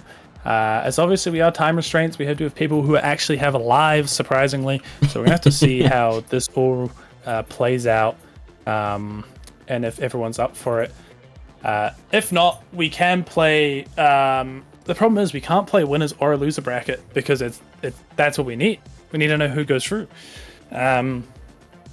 So unless they want to play, I don't know, fucking Wordle and see who guesses the word first, we're gonna have to play one of these. I'd be down for a rock paper scissors as a finish off, but a Wordle final round would be hype. That would be crazy. Or a Minesweeper, best time on a Minesweeper. Hell yeah! We all know Minesweeper is the ultimate definer of skill in the finals. Yeah, for sure. Name trainer. Seb suggesting GeoGuessr in the chat as well. It's a good shout.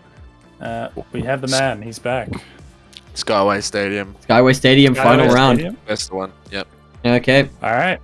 I got the code. I'll put it in the chat for them. Who was it? It was Prede and Jacob Bumfluff. Yep. This is Jacob coming back with two new teammates and might get into the winners bracket. He might have to just like ditch his friends, you know? Who needs teammates that don't show up on time when you've got Moda and Hubris? The Gertz. Senta also suggesting an MMA fight. MMA fight? Yeah, although we'll do that, I'm just assuming everyone is like everyone here except maybe Moda is like an absolute twig of a person. So I think Moda might just win. Probably. Moda just wins. Knowing the finals players. Yeah. Oh, good. So we have Jacob's squad in. A sea of Thieves 3v3. Now that would be the way to go. Holy. I believe that's Moda in the chat saying he has big balls and he should be through by default. Do you think Moda like puts his balls in the microwave to make them bigger? I mean, if there's someone who would do it. If I'd have to put my money down on something. Yeah. Oh, good. So we just gotta wait for the Prede team to join. Yeah, and then we'll be doing a final round push to get this winners bracket set up. And just for time constraints, we're going to be running wherever Prede's team goes next. We're going to be running their game next, just so that we're not crunching them too hard on time here.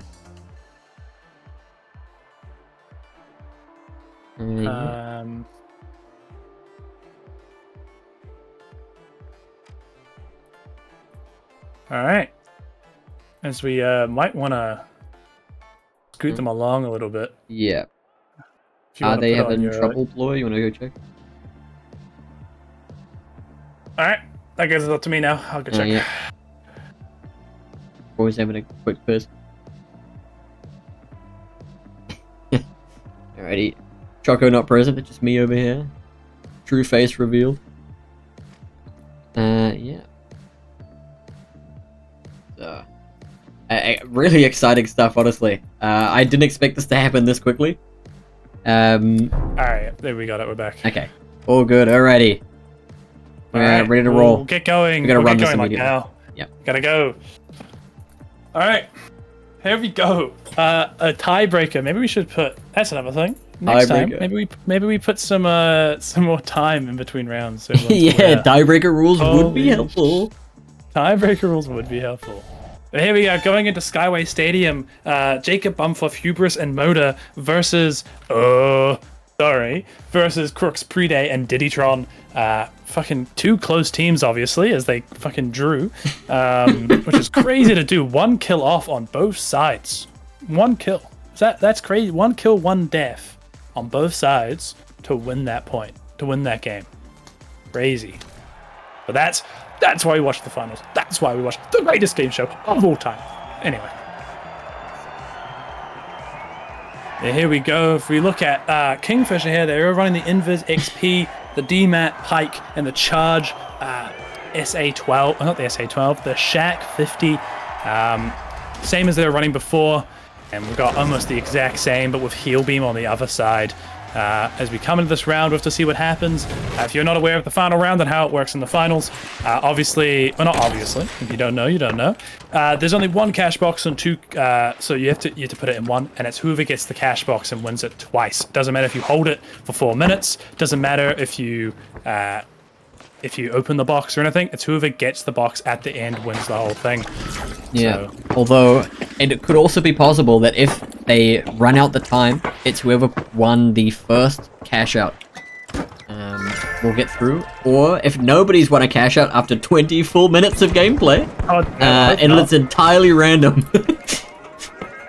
If you want an absolutely space starter. We have the Kingfisher holding the high ground. It's probably the smart idea, not pushing in there, especially when they have the Pike. Of course, Hubris and Motor on a more close-range loadout, but Jacob on the Pike is pretty strong, can almost solo from this distance.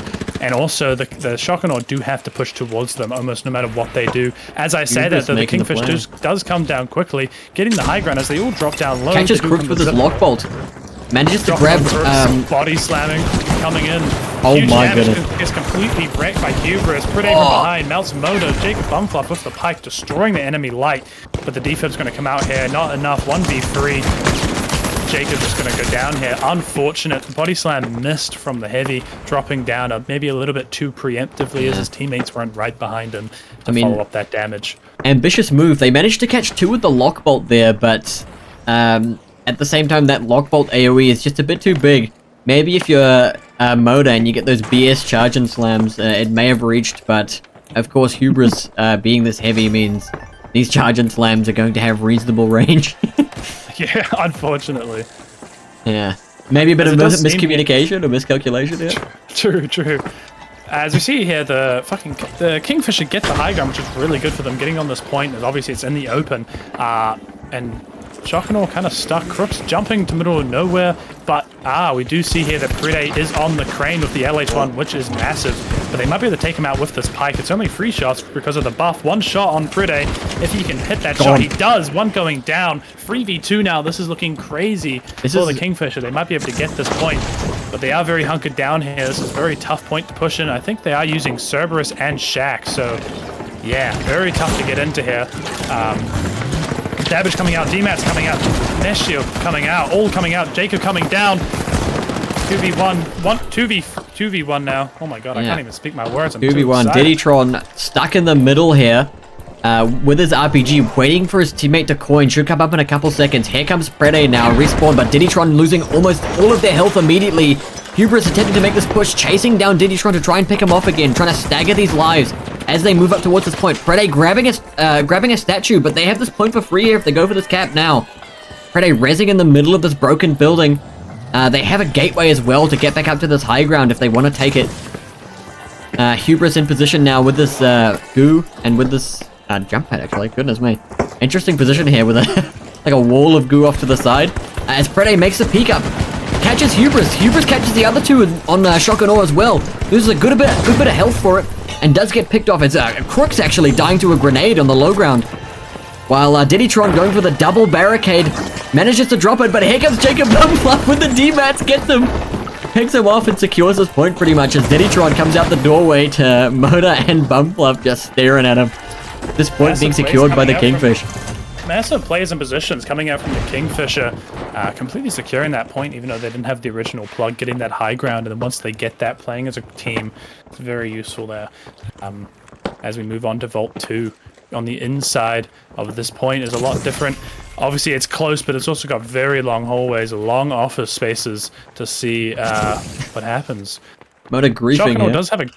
Shock and Awe does have an okay spawn here. They do block off B, if they do push, they're in not a bad position to push. They do decide to try and get in there nice and quick. Getting on the roof, kind of separated though. This is looking kind of bad for them. Great lockball from Hubris. Stuck in the open. Bubble already going down, one dead, a lot of damage on both on the Shock and Awe's side. Jacob on the roof, another one going down. Defib does come out, but it might not be enough. Hubris is the only one low on the Kingfisher. Bumfluff only finding a single shot there. But yeah, everyone taking a massive amount of damage, but that lock bolt was just too devastating. Picking off the medium immediately and leaving Crooks by himself in that outside section. There was no way that they could get in there the second that lock bolt captured them. Yeah. And now tapping this point, presumably taking it over to Office Diorama SO1 on B. Shock and Awe getting the same spawn again, which is crazy. They're not going to realize, I don't think, Kingfisher, they get this awesome spawn, but they are going to get the plug. Kingfisher might just be have that team right behind them, though. Jacob getting picked here. Nice lockbolt catches Diddytron, trying to make that push in towards Jacob Bumfluff. Hubris also out in the open, takes a good amount of damage and punishment for it. Here comes the Dome Shield, now catching the Charging Slam, picking off Crooks here. And now backing off into this position. Jacob also taking a fight with Diddytron at the same time. Both people 1 health. RPG trying to peek. He takes the jump pad back up. He's still not dead. Jacob picking him off from the low ground, and Prede also gets grabbed by Hubris and Moda in the meantime. They managed to still hold on to this, even if they were caught out in that rough position as they now make their way towards B finally. Yeah, Jacob opening the ceiling as well. This is very good coming out from the Kingfisher, playing really close, having good damage all together. Not just one person doing well, but everyone playing really well here.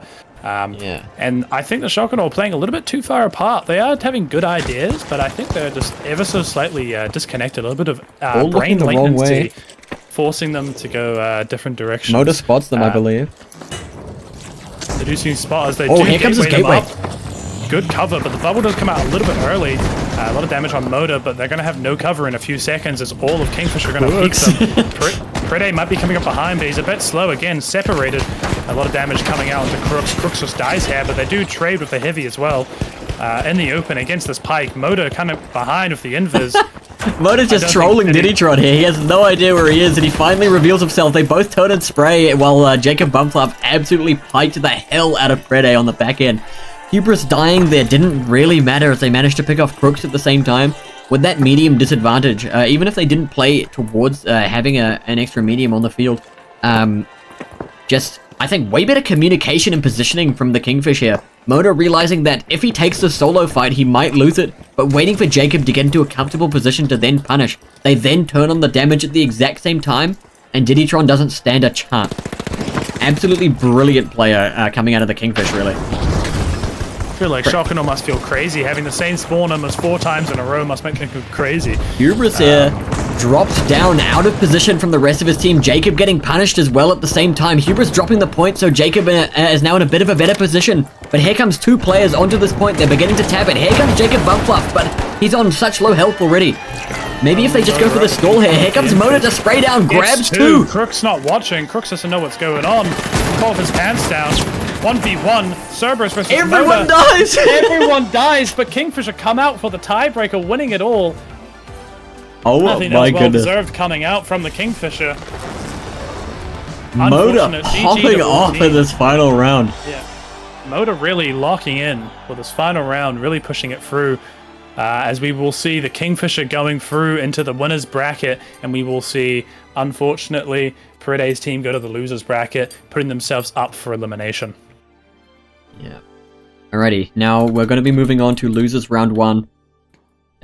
Just to try and catch Greg, Prede, ESC, and the Guna Squad Alpha in this lower bracket. Yo. Yeah. I just went to listen to the boys' comms. Yeah. Incredibly clear comms out of Bumfluff's team. What? Like, Yeah. Didn't expect that. they are like Proving us wrong. Hubris barely talks. Moda says like 1 or 2 things in a whole fucking conversation, and Bumfluff is just giving direction. My goodness. I would like to say Prede's team though. There's a few screams of he fucking lockbolted me. I'm lockbolted. I think that's a reasonable reaction, in my opinion. Yeah, I thought it was reasonable too. Oh, good. Okay. As we move over, if you want to go over to the bracket visual. Heading over to the bracket. Oh my goodness, it's happening. I'm falling apart. Okay. You're falling apart. Get another lozenge in you. Oh, hold on a second. Let me just fix this real quick. Don't look, guys. Close your eyes for a quick second while I fix your this. eyes. Yep. Don't look at the magic behind the curtain. Okay. Yep. All right. You can open them back up, boys. Here's the bracket. We have Coco Jambo, Jacob, Jacob Bumfluff, Sirius, and Callum heading into the winners bracket. And on our losers round 1, we have Greg, Prede, ESC, and the Guna Squad Alpha decking it out to see who can stick around in this event. Hold on a second. I don't think I've joined that lobby yet. Yeah, join it. Yeah, sorry. Gave it to them before All you. good, all good. No. I'm still first to join anyway, because everyone else is slow. You're crazy. Yeah. Sweet. Also, Chex is asking if you can mod Yeah, I'm on it now. him and... sweet. Easy. By the way, the names were chosen by the team, so, Guna Squad here decided to be called that. It's up to them. But yeah, this loser bracket, we're going to see how this goes here. As a refresher of who we have in this game, if I can use my eyes and try to find the teams.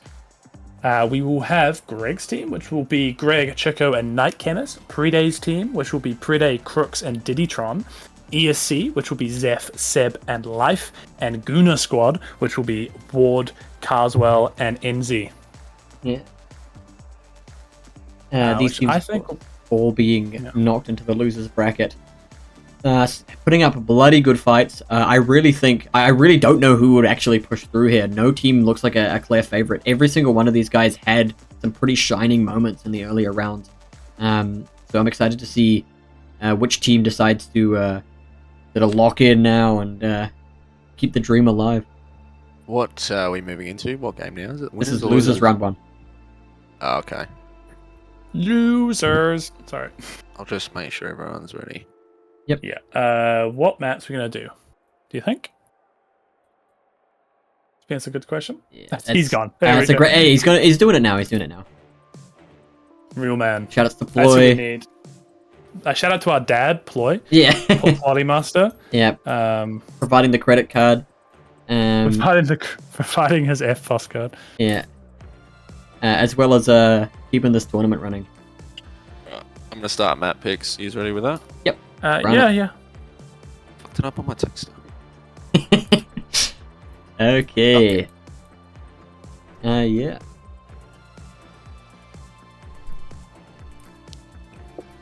Bum. But yeah, so I think this loser bracket game will be a lot closer than game one, but because everyone here is around the same level, I do think Prede's team might pull out quite comfortably on first. But you never know. Upsets do happen. Underdog stories do happen. That's why we do have these loser brackets. You never know. A team that looked pretty grim in the first game might come back pretty strong after these games and warming up and working better as a team.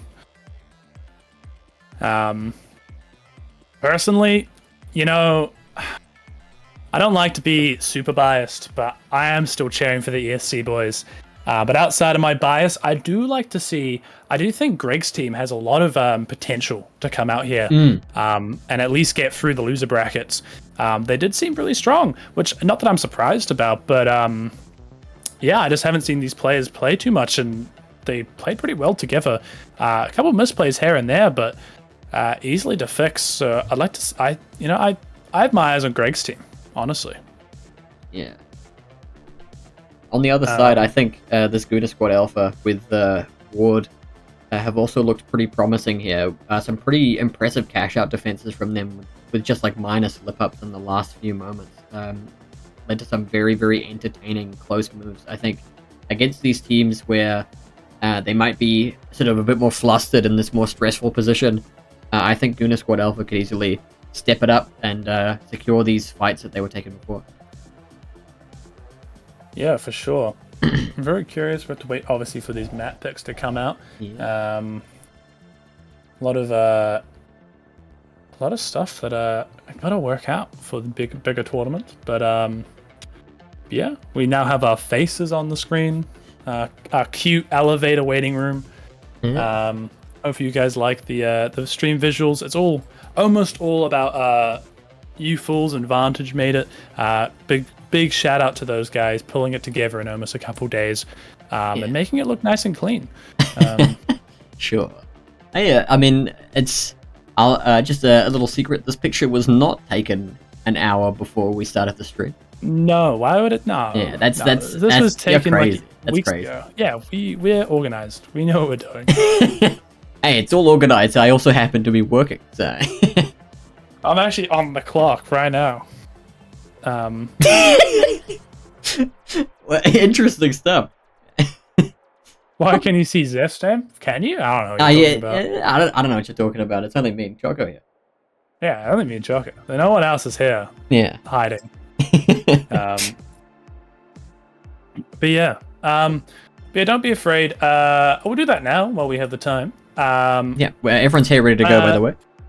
Everyone's ready? We need map picks, though. Oh, yeah, map picks. Waiting for... But while we're here, I'm going to put the tournament Discord in the chat. So if you're planning, you think this is kind of cool, I'd like to play next time, all the tournaments won't be cash prizes. All the tournaments won't be as intense as this one. We do some fun tournaments every so often and some power shift game or two.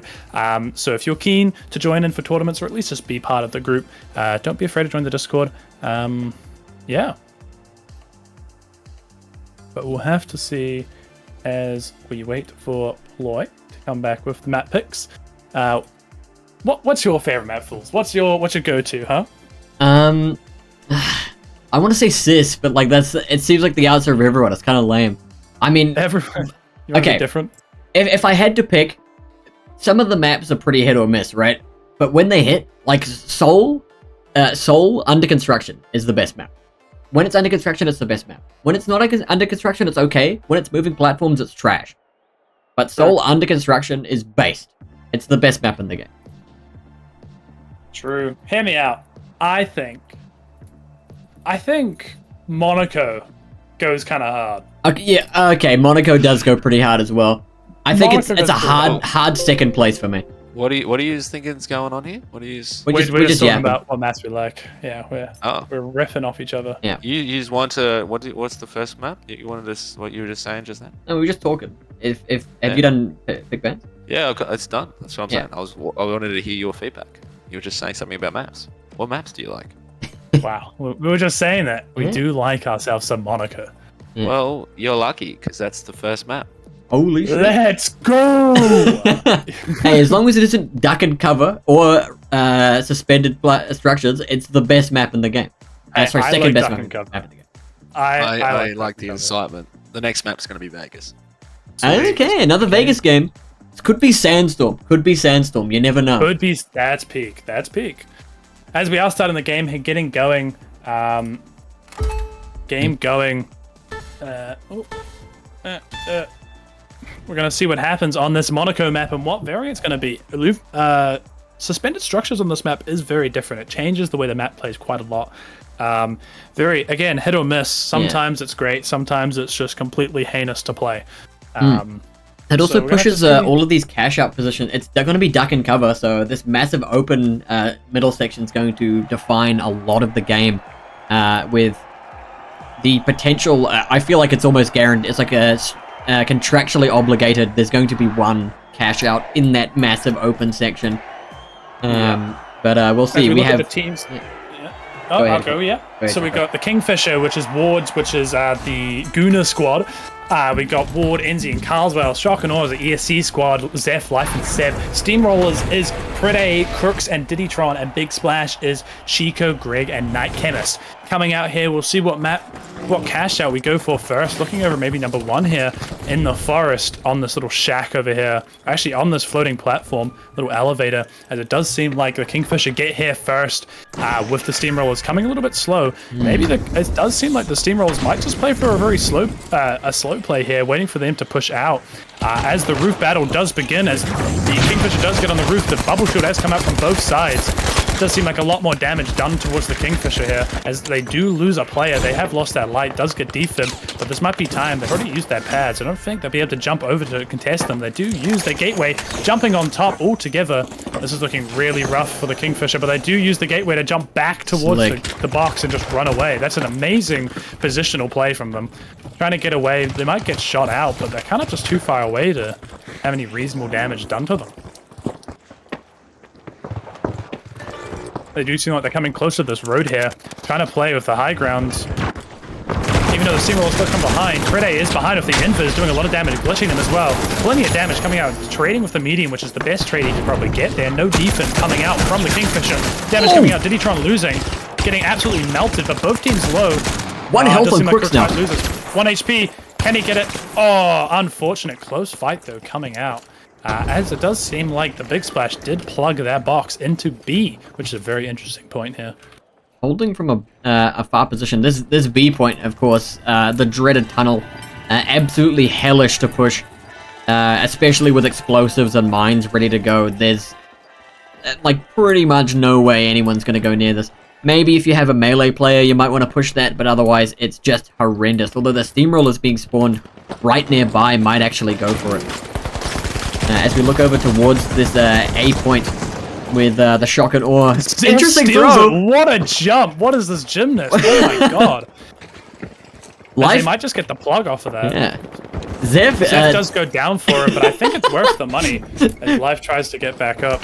Interesting spot, but yeah, just use the RPG. It's a bit annoying to get there. I mean, he'll die for it now, unfortunately, and the steal's gonna happen pretty much guaranteed. Seb jumping in, look to maybe just get team wiped here. Absolutely fair enough. Although we see on the other side, actually, the Steamroller squad scaring this entire Big Splash team into this rooftop. Chico, 1 health, Night Chemist as well.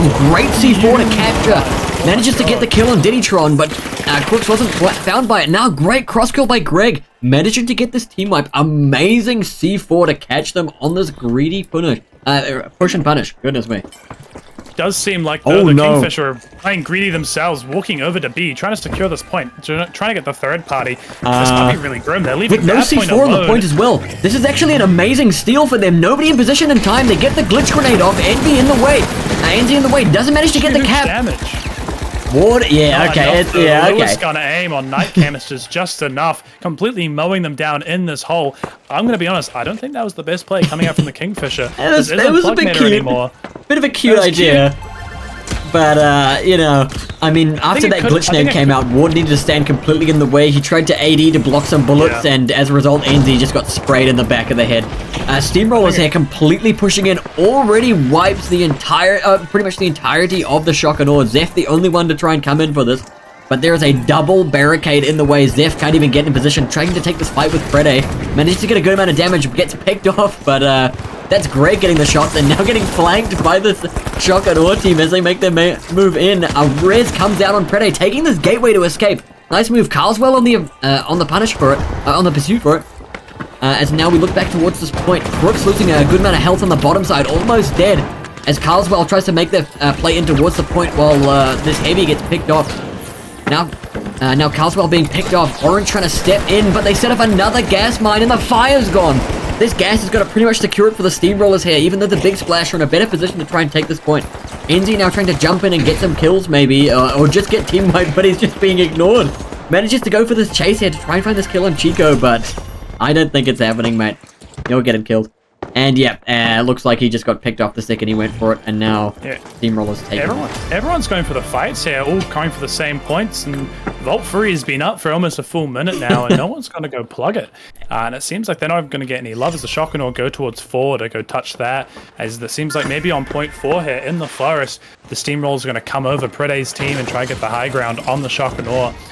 This is going to be kind of rough for the Shocker to try push maybe towards C or D, especially when the Steamrollers are just on the roof here. Almost impossible to get past. Maybe a great gateway from Zeph here with his Invis Bomb. But the Invis Bomb does make a lot of noise, and he is spotted. It's looking pretty grim. Glitch Grenade coming out. Zeph's caught off guard. He might have to gateway his way out. Everyone gateway through it instead. So they might take this fight as Prede comes close with the Invis. Might catch him off guard. A lot of damage. Spare is on life as well. He's on the Spare. Yeah, this is grim. This is the worst place for the Spare. He's completely worthless in this position. Zeph owns Prede, getting the double shot on him, but life gets owned too much from the high ground. Diddy getting pushed as well. Crook's going for this, trying to push it to the Spare. A bit ambitious here. Zeph managing to live, even though he's getting sprayed down. Diddy and Crook's now low, incredibly low. Seb gets hit by the charge and slam, and Life's in position to try and intercept. Gets the kill here. But Crook's getting this fib. Yeah, okay. That was an interesting fight. Oh my goodness. Extremely hectic steal going on the other side. We have Kingfish managing to go for this just blind steal into the Big Splash here. Another solo jump in, not the brightest idea from this Big Splash team to try and go for this response. Nightcam is actually picking off. Going for this fight here. If he gets this kill on Ward, he's going to actually secure this point. But he's been lock bolted. No. Gets the kill. If he breaks this, he's going to get a free res off after this team wipe. Actually, really great play. I didn't expect that worked. Just go for this John res. Feed in, get as much damage as you can, and hope that your full ammo heavy on half health comes in. Lands 5 shots to finish off everyone on the entire board. MS really pulling out the work with that Lewis gun. Oh my god, 8 kills? He's going crazy, but we look towards C here. It does seem like the Shocker is fighting the Steamrollers, as the Steamrollers do get to plug their own point. Krug's getting annihilated! Medium getting absolutely beamed out of his mind. Yeah, pulled and punished. Zeph a bit far away from the team here, but Life's just drawing all of the fire on the Spare. He's completely useless, but here comes the gateway to push in. Zeph looking the wrong way. Sees this barricade. Takes the fight with Prede here, but Prede just blends him. A nice shot getting taken off, but in the meantime, this res happened behind the barricade. Seb trying to make it happen. Life pushing in here, but he's getting sprayed by all of them. Charge and Slam comes out, and Seb just has to finish off Diddytron here. Has to reload, though, and he's got absolutely nothing left. On the other side, it looks like this, Another wipe came out. It does seem like the Kingfish does cap D. Alien invasion happening. Might destroy some buildings and future cash outs coming out, because after this, it will be the last point. We might get 1 vault, maybe 2, depending how fast C finishes. But yeah, we're coming out to the last point here. As it does seem like since the Kingfisher do get this point, they even themselves out. They're looking from coming up to 3rd place or 2nd place here with this cash out, which is really good, securing them for the next match. Actually, 1st place with that cash out. The Shotgun gets an amazing spawn on Vault 5, though. They just have to go for that and hope for the double point here that might come up. This sandwich play here from Kingfish is actually going to probably find kills on the Steamrollers. They have to back off here, taking a massive amount of damage on their medium Crooks. They're pushing off to the side in towards this Big Splash team. Their dome shield goes down. Both of the tankiest people on the team are now losing a lot of health. Crooks opting to hide inside this, but Chico and Greg and Nightcam is here pushing in towards this point, going towards this thing. A nice amount of damage coming out onto this team, but everyone getting absolutely smashed here. Crook somehow still alive in this point, running in towards it, but Ward is solo on this point, going for the res in the open. He sticks it and manages to hold. Ward now gets a kill. This is looking pretty grim for the Kingfisher. Might not be enough to get this point as the Big Splash jump in. Another gas mine on point. Chico's not going to get this. This gas mine getting set off by this Wandering is actually going to hold this point for the Steamrollers. My goodness, after all of that. And now a Vault getting plugged in here at B from this Shotgun Orth squad. No room for 6 to be popped. as we can see, because of the alien invasion, B point is just completely open on this destroyed building. That is which devastating. Could be great or could be horrible. We'll have to see. I think with the spare, it's probably pretty crap. Oh no, he switched to the dual-wield Eagles here. As they move in towards this point, maybe looking to get a cap from the side, but they're getting sniped from multiple angles here, setting up a gateway in this position. Greg capping from this underside. It's actually impossible to get there. Here comes the charge and slam, knocks everyone away, hits Night Cameras for a massive amount of damage. Now pushing in, they're gonna pick off Chico, maybe? Oh no! Manages to live here, but here comes another team. Almost all the big splashes, 1 HP, trying to heal up quickly. As it seems like, because now another team has arrived, Kingfisher on point, trying to secure this point, might actually get this Halter, doesn't get it enough. A lot of damage, plenty of explosions, Goaty collapsing even more, everyone dying, every bit of utility used here. Chico going to hold under this rubble, there's no way in! Charge and Slam hits him, but it doesn't knock him far enough away, they secure the point in the last second! Oh my goodness, how the hell did the big splash get that? Not enough? Oh my goodness. How did they get it? As I said, Greg's team pulling out the more than you would think. Oh my goodness. How in the world did they steal that? The knockback from the Charge and Slam hit him, but didn't knock them far enough away to interrupt the capture. Absolutely clutch steal there so many times. The rubble fell around this point, a massive amount of smoke fell around this point, and they go for this clutch steal. Yeah, looking at the stats coming out from Greg's team, oh my goodness, they must have hit the aim labs in between their game. They're running 11 kills and 9 kills respectively. Yes, Chico with 0 kills, but 9 assists and like doing plenty of work with the defib and heal beam as well. Working well as a team. Unfortunately, Chocomilk couldn't get a point there in the end, but again, it's not the end of the world. We did see last round Steamrollers pulling Jacob's team pulling out for a great second round, so we're gonna have to see how this ends up. Yeah, absolutely. As we set up the second lobby. Yeah, so you go to the next lobby. Hopefully, Hey. hey. Try and get some longer tab pauses in there. Yeah. All right. Everyone knows we have to reset the map every time. This is great. We're in Las Vegas, eh? Yeah, Vegas to finish off. Yeah. I figured I wasn't holding tab enough during these downtimes, so yeah. I was gonna say something before, but then I was like, it should be right. And then people brought it up, and I was like, fuck. Nah, he's got a good point. Yeah. Just chuck me that. Yep. I put it in the casters. There you go. And then I'll put it in. Put the new one in there. Damn.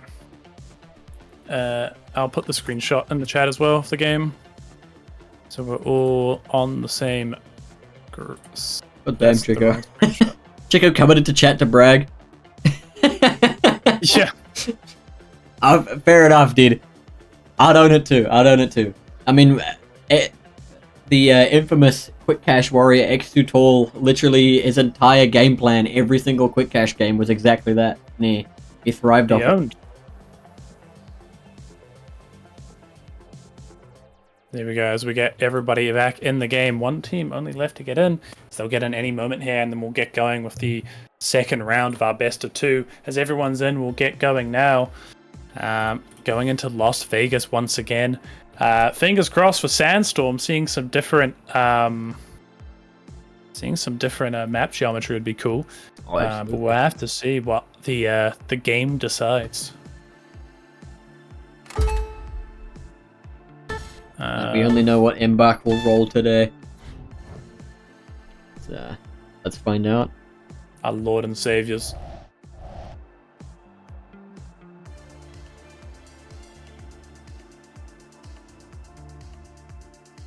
Going to be standard issue Las Vegas. Listen, it's sunset. It's going to look beautiful, all right? That's what we look for. I'm here for the visuals. I actually don't watch any of the gameplay on my screen. I just look at the sunset the whole time. Yeah, I just hold tab and look at people's health, and that's how I tell what's going on. True, yeah. Alrighty. All right, as we come into the game here, again, we have the teams mixed up again. But we have the Kingfisher, which is Ward's team, Ward, Carswell, and Enzi, Shock and Seb, Zeph, and Life, Steamrollers, Diddytron, Prede, and Crooks, and Big Splash, Greg, Night Chemist, and Chico. Actually, that was the same, actually? Yeah, that might be the exact same. Let me go check. Could we have a rare consistency moment? Rare? Dude. Yep, that's everyone on the same teams. Let's go. As we come into Las Vegas here and see how these first few boxes go, going to Vault 1 here. We're going to see the Shock and Awe and the Steamrollers pressuring each other for this first point. Who gets the plug and who gets to die for it, I guess. Life sticking with the spear, a brave choice. But, I mean, these clutch lock bolts, as we saw in the tiebreaker, could be absolute game changers. It does seem like Steamroller is playing a little bit slow here. The hole in the roof and the invis is pretty grim, especially with that spear to try to secure this. Only Seb the alien can actually do any damage here. If they do get the gateway, Zeph might just try plug. No, he's back. He just moved the box and he's moving with his team, getting the height, which is really smart for them. Trying to reposition as the Vault is now gone, so they're going to have to take this fight. Zeph caught in the open though, taking a lot of damage, but does survive. A lot of damage on top of the Shock and Awe. They're getting pushed now by the Steamrollers. The spare getting pushed is pretty strong, but... Diddy, you sure you want to push that, buddy? He's managing to commit. They do find enough damage, but Diddytron taking a huge amount there, and Crooks as well getting tagged. Zeph going out for this cross kill, but he doesn't manage to find it, as that's a team wipe for the Shock and Awe. As we look over towards this B point, it looks like at the same time, the Big Splash managing to, I believe, plug and secure this point against a fight from the Kingfish. There we go. Big plug a little bit later. Half the cash out's done on B by the time the A gets plugged. But if we look over by this car park, because I expect usually this car park has a lot, as I said before, a lot of damage, a lot of lives taken, and usually a lot of destruction comes out here. Very entertaining in this car park cash out. As it does seem like the Shock and Awe are coming towards B here. Trying to take this as the Big Splasher on the roof. Greg with the invis.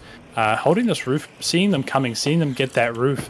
I don't know if taking this hotel roof is very smart for them. Oh, they are on the Deagles. This is okay, actually. Not on spare anymore. Decided better, as it does seem like the Kingfisher team is actually coming in for a third party. This might be great for the Shock and Awe. They've positioned themselves for the third party, as hopefully they don't push too fast, as they don't want to get caught in between both teams. As it does seem like they are now engaged.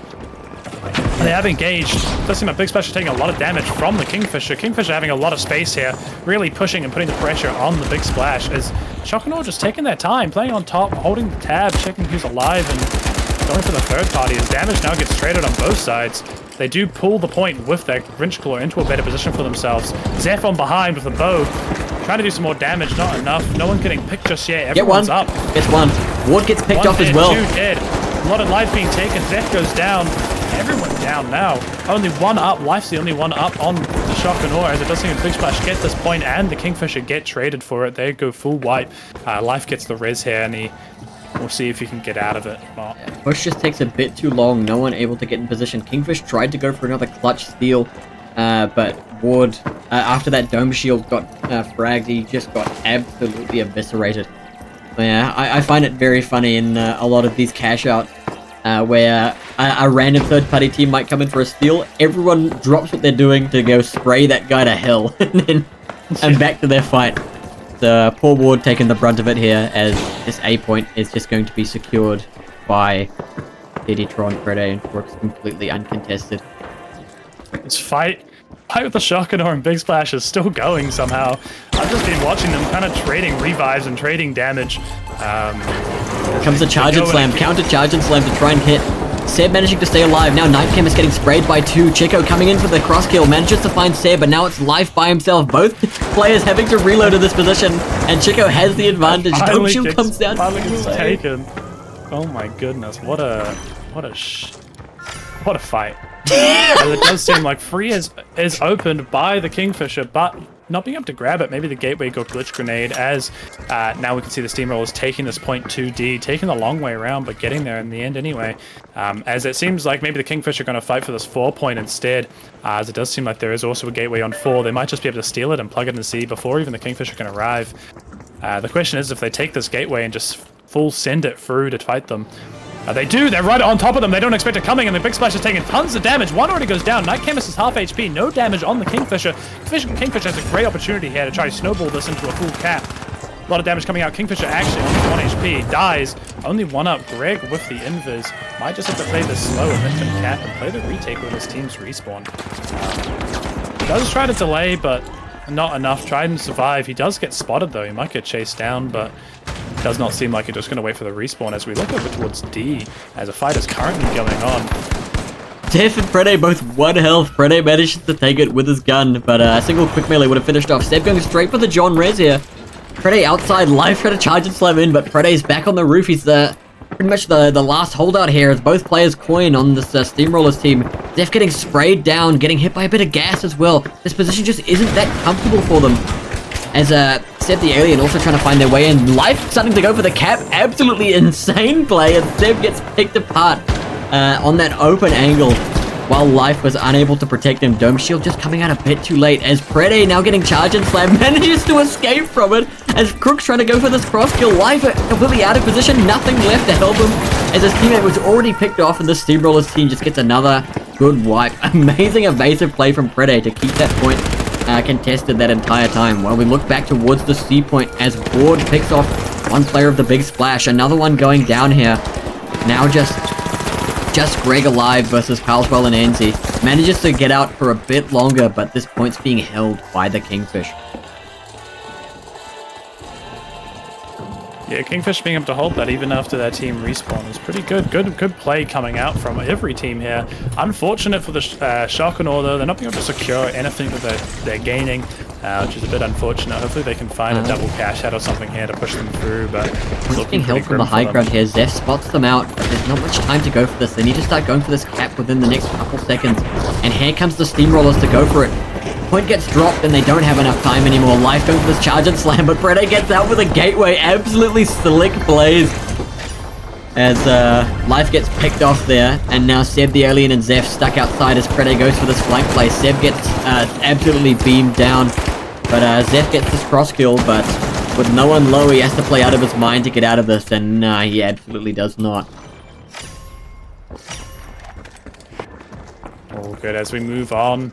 Every team almost equal here, 30k, 20k, and almost 20k, 19k coming out. If we ignore the shock and almost if we just like cover that with our hands, everyone's really close. This is like a quick cash game where everyone's got the first cash out. True. It does seem like a fight comes out here as the Big Splash do get the tap 6, but it seems like Steamrollers come for the flank here, doing lots of damage onto their medium, not enough, as it does seem like they're trying to gateway it away, but Greg doesn't get the gateway as Night Chemist dies. This is looking pretty grim for the Big Splash as even that light goes down. It does not seem like the Big Splash are going to be able to plug this. They might going to have to go for the wipe and just go for the next point. As it seems like the Kingfisher have an amazing spot up on A here, on top of the roof, being able to see anybody showing up. So we'll have to see how this comes out. Is this the last cash out that'll be coming? Another cash out. Zeph doing the Zeph weave, managing to survive dodging 1 billion bullets, but there's just a couple too many. I'm shocked he managed to survive that for that long. My goodness. Doing his infamous weave technique, which actually tricked everyone on the Steamrollers. But, you know, as much as you can dodge, you still gotta go somewhere with it, and that weave keeps you pretty much bang in place. So, getting sprayed down eventually. As we do see the Big Splash pushing towards A here, trying to get some good point. They might be trying to gateway them over as Greg comes over in invisible, getting some close. It does gateway them. They all drop on top, but a little bit untimed. As they do get an all low HP, they did almost 0 damage to the Kingfisher. This is looking actually bad for the Big Splash now, unfortunately. Are you sure you're going to go for that cap? You sure about that, buddy? Interesting idea. We'll have to see what happens here as damage comes out. They're kind of fish and barrel at this point. There's almost nothing they can do as Colsey just wipes them, finishes them up. Carswell, On the other side here, a lot of good damage being dealt from range against the Steamrollers here by the Shokanor, but it's now all just being regen. They aren't able to close this distance fast enough. Prede getting a bit of damage as well, but they're just trading too much in return. Even with this heal beam, they're just not able to poke as well as the Steamrollers team. Yeah, it might be the lack of barriers, lack of like active and like movable protection they've got. They've just got this vent and that's about it, as they do gateway right on top of them, but they do get moved and the Kingfisher come in for the third party. Damage comes out, one goes down. It does seem like the Shokanor are coming in all close together here. Time's running out. Ward, that is an absolutely psycho move. Ward's sticking, he's sticking it, he might get it. He does not, he does go Zeph down for dies it. to the gas. point drops, and now Greg and the big splash are going for another insane cap. Nightcap is trying to hold it, but the heal was onto Greg. They don't get it in time here as the Steamrollers and the Kingfish come out as the clear leaders at the end of it. It was a bit even, but these final two cash outs really secured who were the clear winners. Good game from all contestants involved, as we will total this up, but I think we know who will be coming out on top here. Yeah.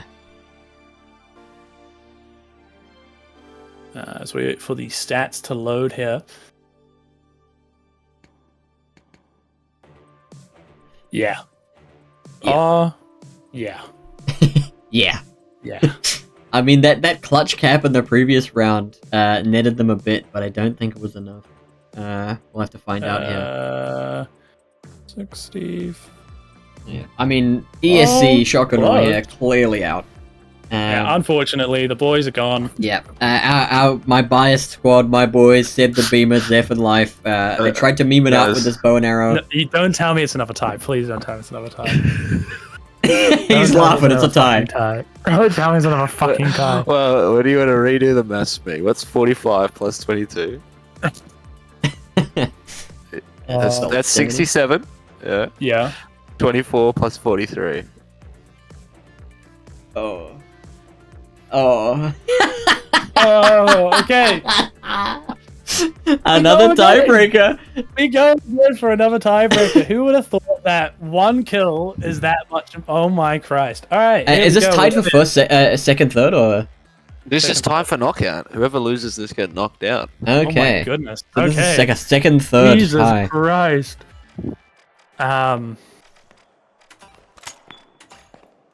Sorry, I should probably be switching off the screen. Water, I'll start vetoes, so it's all done. Yeah. Just Okay. you go now. Yeah, we'll just remake real quick. Far out, man. Okay, it seems to be a bit more common than we expected.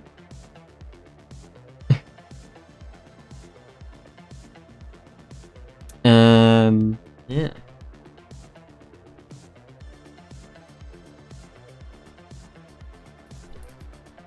I love how Pre-Day wanted to go. He's like, I'm on a timer. He fucking ties. You know, it's his fault. It's his fault for It's his fault for what is just that, tie being number too 2? close. Tie number 2. Would have never expected it, but here we are. I put the Yep, got it. That's a good lobby name. bunt. Yeah, probably shouldn't say it out loud. Don't worry, they're all dyslexic. Every they're all chat is dyslexic. dyslexic. Yeah. So they have no idea what I said. They're just like, what? Yeah. That probably explains why it takes people so long to join the damn lobby. It's true.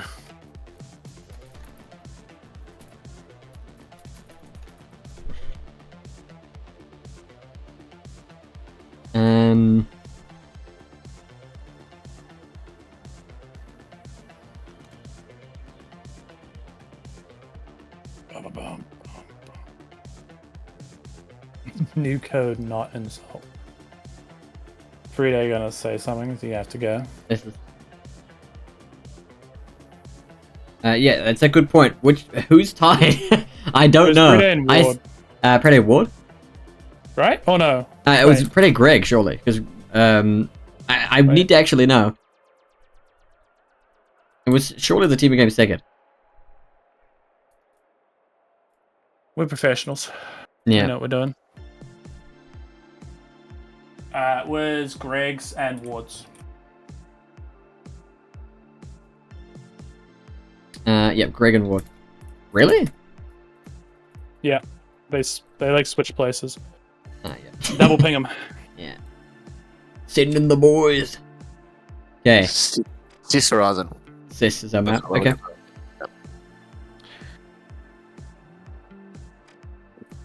And let's try and make this quick, because we gotta run these games. Yeah. So I'll just have a glance at the schedule we have proposed. Wait, aren't kills counted towards the score? Yeah. Kills are counted towards the score. So I mean, money is a fine indicator.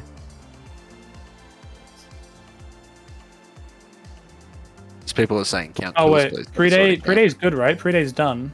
Yeah, he's right? done. He's Yeah, in. Freddy's through. It's He's into Warden the Greg. next lose bracket. Yeah. All right, we're good. We're going. We get this going. Okay.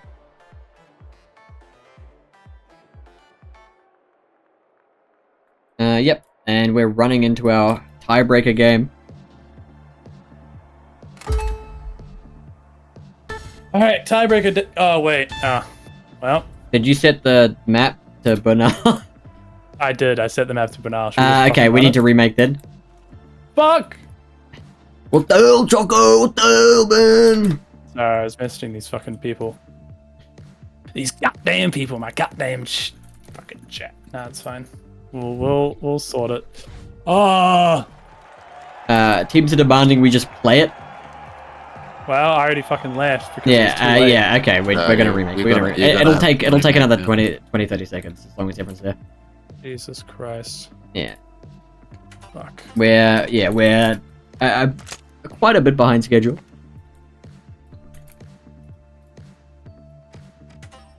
There's only one more. There's one more set of games. Potential tiebreakers for that as well, though.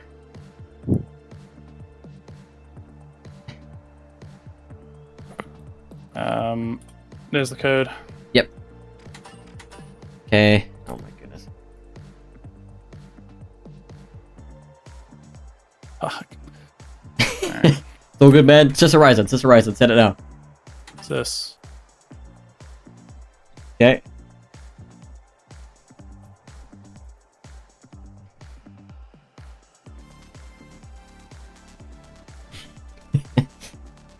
Oh my goodness. It's bound to happen. Yeah, I think 40 minutes a game was a bit too ambitious. Although, to be fair, I think we've just made up the time that it took for us to sort out game one. Since Mozbongo and Worm weren't here. So we're technically a tiny bit behind schedule compared to where we were before the initial delay. Yeah. This is the most insane cope you'll ever hear. The most insane copium ever. Yeah. Known to man.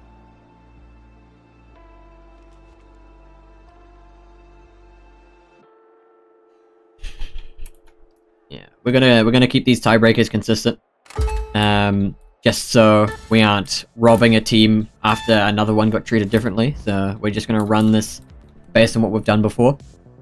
As we head into our tiebreaker final round for this lower bracket match. On to standard issue Sis Horizon. I don't believe there's any other variants. No. Yeah, there are none. Yeah. The answers are either it's too dark to see anything when you scope in with your sniper, or regular are your two options for Sis Horizon. Flashbang. Yeah.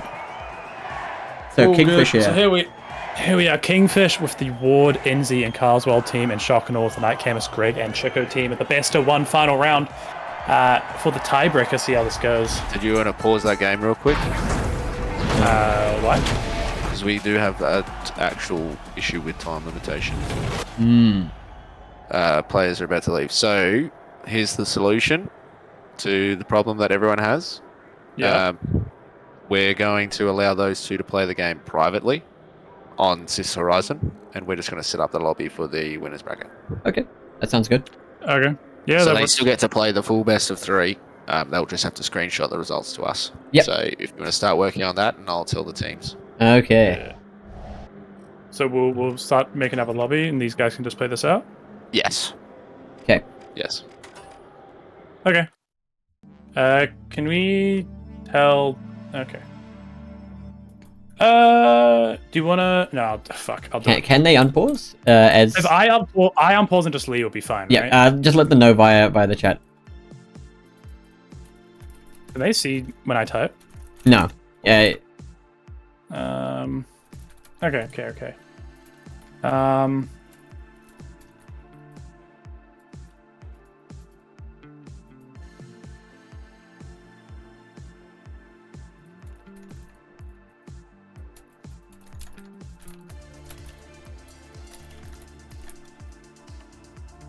All right, I'm gonna leave. Start the new Yep.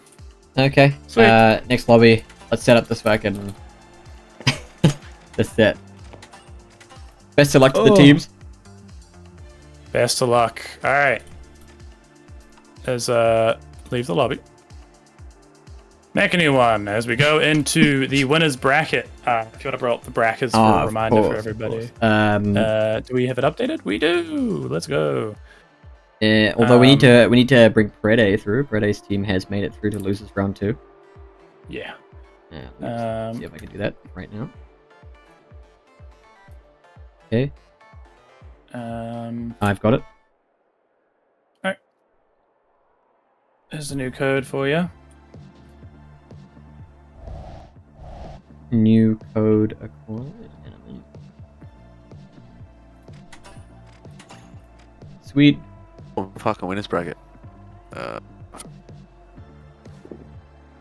Yeah, so we're heading into a winners bracket match.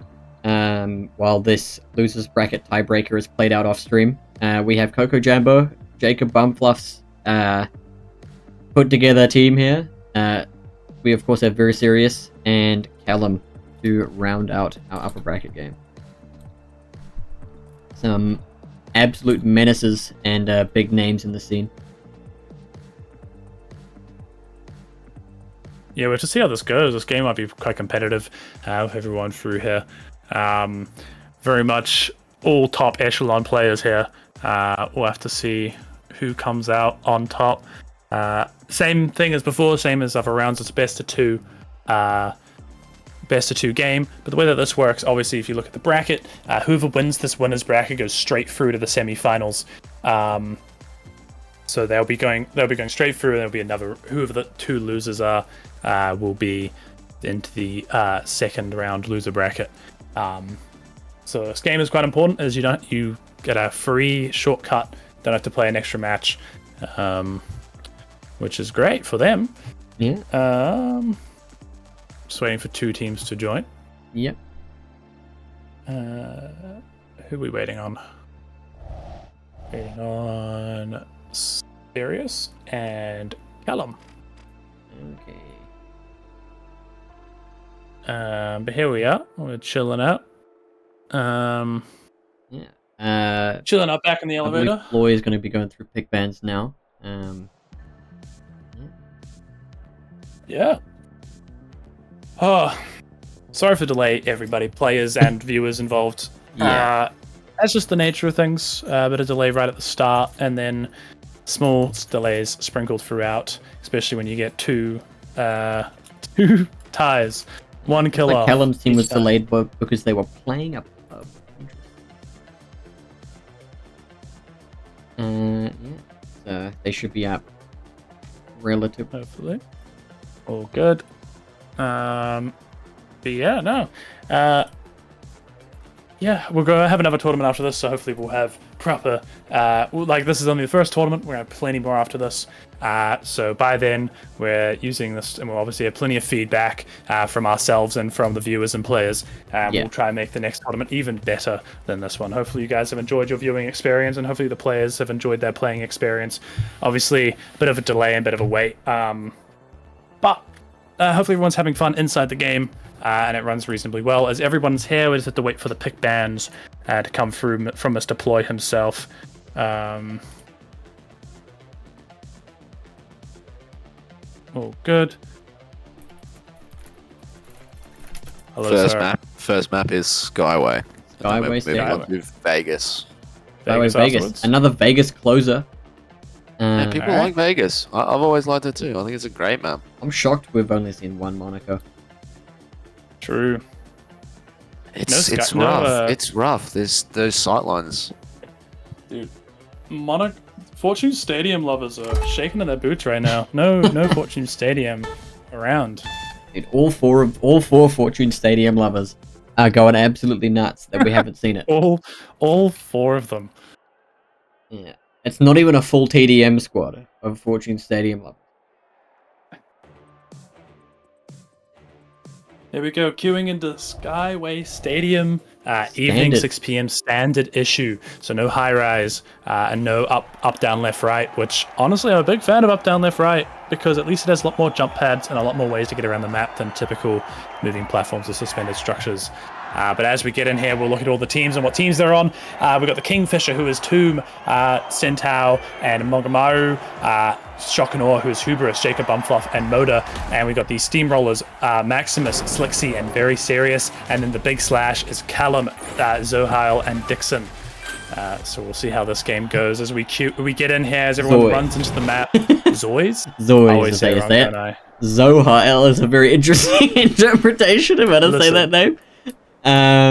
As we look over towards this vault number 1 here, immediate engagement here from the Big Splash and the Steamrollers. Dome shields and shields going down, everyone taking a huge amount of damage as my frames begin to drop. Zoys gets picked off, and the Big Splash gets absolutely annihilated in seconds. As we look over towards this number 2 point where a similar absolutely devastating fight is happening, but this time the Shock&Awe get shredded in microseconds, where Tomb was the only one who took some major damage on the Kingfisher. Not enough to deal any lasting damage or secure kills that would have given them enough space to then win a fight off of. As this B point gets plugged at just a few seconds before this A point, while the Big Splash make their way in towards B using a gateway to run around the side to the high ground where Mogomaru and Centaur are making their way in towards this upper position. Gets spotted out. Damage being dealt by Dixon. Manages to find a kill on Tomb in seconds. My goodness. And now Centaur being chased down by Callum. Dome shield being popped. Tomb being revived here as they get dragged off. But that guy is dead immediately. As Mogomaru attempts to make a play from the stairs. Gets the charge and slam off, hits one guy, gets another nice RPG, nice barricade to stall as well with this goo, but I mean, it was only a matter of time with the position he was in, as this point has been grabbed by the Big Splash on this push. A great early pick onto Tomb there with the LH1 battle coming out very much in Dixon's favor. Just really opening up that whole fight, and the good snowball coming out from the Big Splash there, really pushing themselves to completely dominate that fight. But it does seem like the Shock&Awe are respawning and coming to B, which does mean that we're going to have a mix-up on who's fighting who here, as we do have Jacob Bumfluff and Moda and Hubris pushing on this high ground, but kind of in a rough spot with not too much cover, and the Big Splash covering all this height, and they don't have too much time until they have to push on to B. But we do see here the Kingfisher coming up behind Big Splash. This might be the opening Shock&Awe need to just go straight onto point and try and cap it here. Moda coming in with the invis might catch Callum off guard here. Damage coming out, but no one goes down in the end. No one's dead yet, which is crazy to see as 3 teams collide. Moda does get a kill on one. They're all kind of, Shock&Awe kind of separated here, but plenty of damage coming out. Dixon nearly dying. Not too much time as Kingfisher jump on the point and try to just try to hold this Hubris with a huge charge and slam. Hits Centaur, knocks him extremely low around this corner. Has to demat to escape. Mogomaru trying to set up the cap again, but he's just being absolutely beamed by Dixon from above. This Big Splash team is going to hold this point for sure. As Moda and Jacob get pushed here. Moda gets picked off. Jacob gets flanked as well. This Big Splash team finding kills, finding angles, and securing points. My goodness. These guys, even in these most extremely chaotic positions, are still able to hold here. As looks like a push and chase coming in, trying to catch Hubris in this position. But this outside fight is just going to continue going on for a while. Tomb coming in from the side after coining. Centaur holding this lower position. Hubris and Moda still alive in this back end as they fight Callum. Solid 2v1 here. Hubris managed to get locked in his own goo, saving himself. Nice lock bolt to prevent the chase. Although Dixon here is going to jump down, smash Moda, and I mean, there's nothing much else to get here. Jacob coins and is in position to start poking, but it's just a matter of pulling and getting the hell out of there. Yeah, it might be time to leave for those teams. An extended fight there is not very good for either of them, as the fight does go on, but not for very long. It seems as the Shock&Awe just get completely mulched. It might seem like the Big Splash might push C point here. Even though they put the point in, they seem to only just be moving up to the high ground with the Steamrollers. Does not seem like the Big Splash want any piece of the Steamrollers here, completely avoiding them and going to D instead, which might be the better play, as, again, with that high ground and with the jump pads coming towards it, it is hard to push C. So if we move over towards D then, of where they're pushing, do see that the Kingfisher do have a good height advantage here. Tomb and Centaur holding this height really well, with the Chocomilk coming up behind the Big Splash here. Might completely sandwich them, even though one kill does come out on top of Callum. Dixon on the flank might get Tomb here. Does get Tomb coming out. Two players on Kingfish, 2 players on the Big Splash. The Chocomilk coming out. Kind of in the hotel, kind of just playing poke. Might go for a third party here. We'll see what they decide to do. The res does come out on both teams, so everyone's up again. Full HP on everybody as Chocomilk do come in. Gateway to the side. Kind of lost. They're trying to find where anyone is, and they can't see anybody. Might just get caught in a sandwich here if they're not careful. Get going onto the roof, which might be a good play, but we'll have to see because Centaur and all the rest of the Kingfisher are all over the side there. The only one on point is Mogumaru, who's just chilling out, kind of play slow and trying to see who gets on the point. As the point is in a good spot. They could easily steal here, but they're getting flanked by this Big Splash team. Dome Shield comes out from Jacob, gets a good amount of poke damage, but there's no comfortable position to cap this now that the Big Splash has laid their claim on the second floor. Nice lock bolt from Hubris, manages to catch one. They get the kill off of it, but Zoyz grabs that statue and immediately heads up to get this res.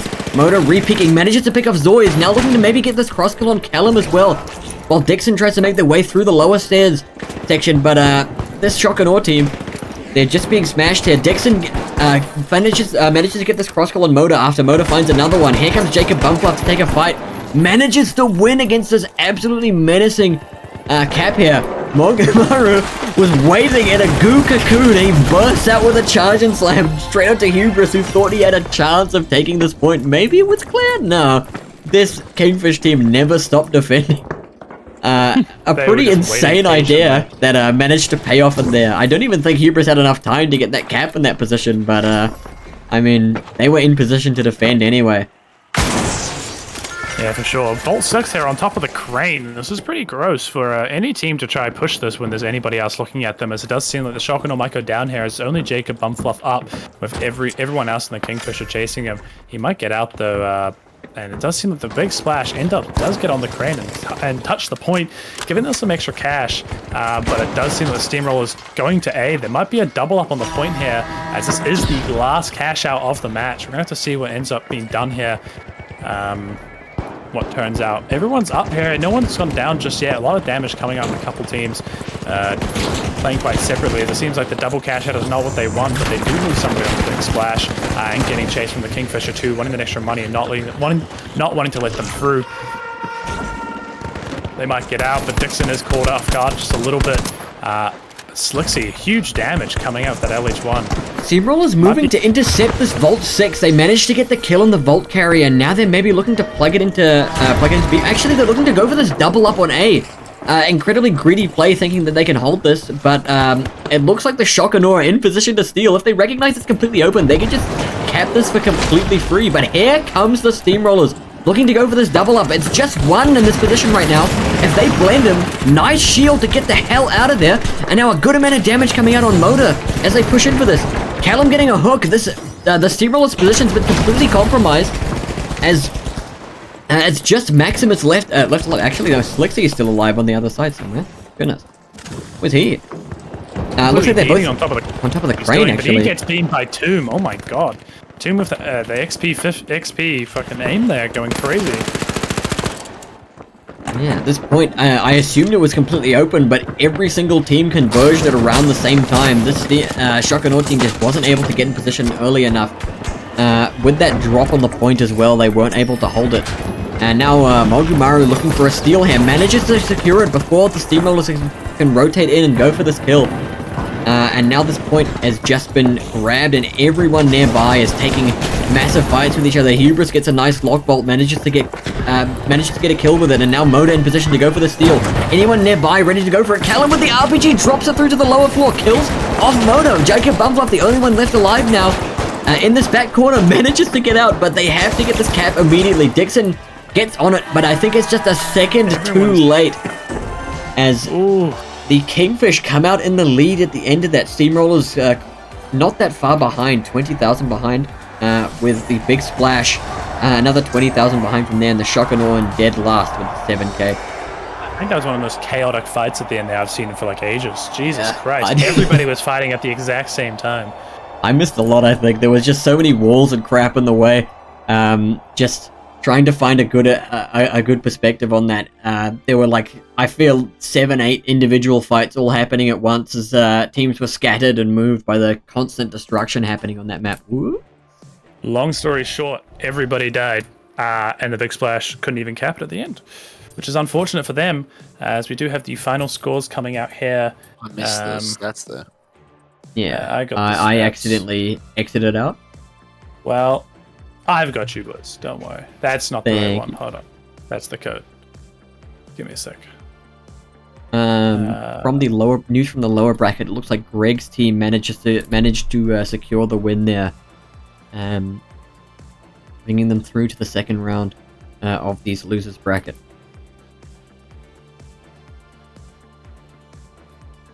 All right. And then second map was Vegas. Second map was Vegas, yes. We have to restart lobby. Woo! Hell yeah! Yay! Alright. Alrighty. If this could take... I think also, because when we did this before, we never had to reset lobby. So that probably didn't put time. Like we didn't... Yeah. It's a new bug that happened at the last tournament. I did the small one. Yeah. Where are these fucking scores? In Cast Kevin's chat. chat, they shared it. Did they?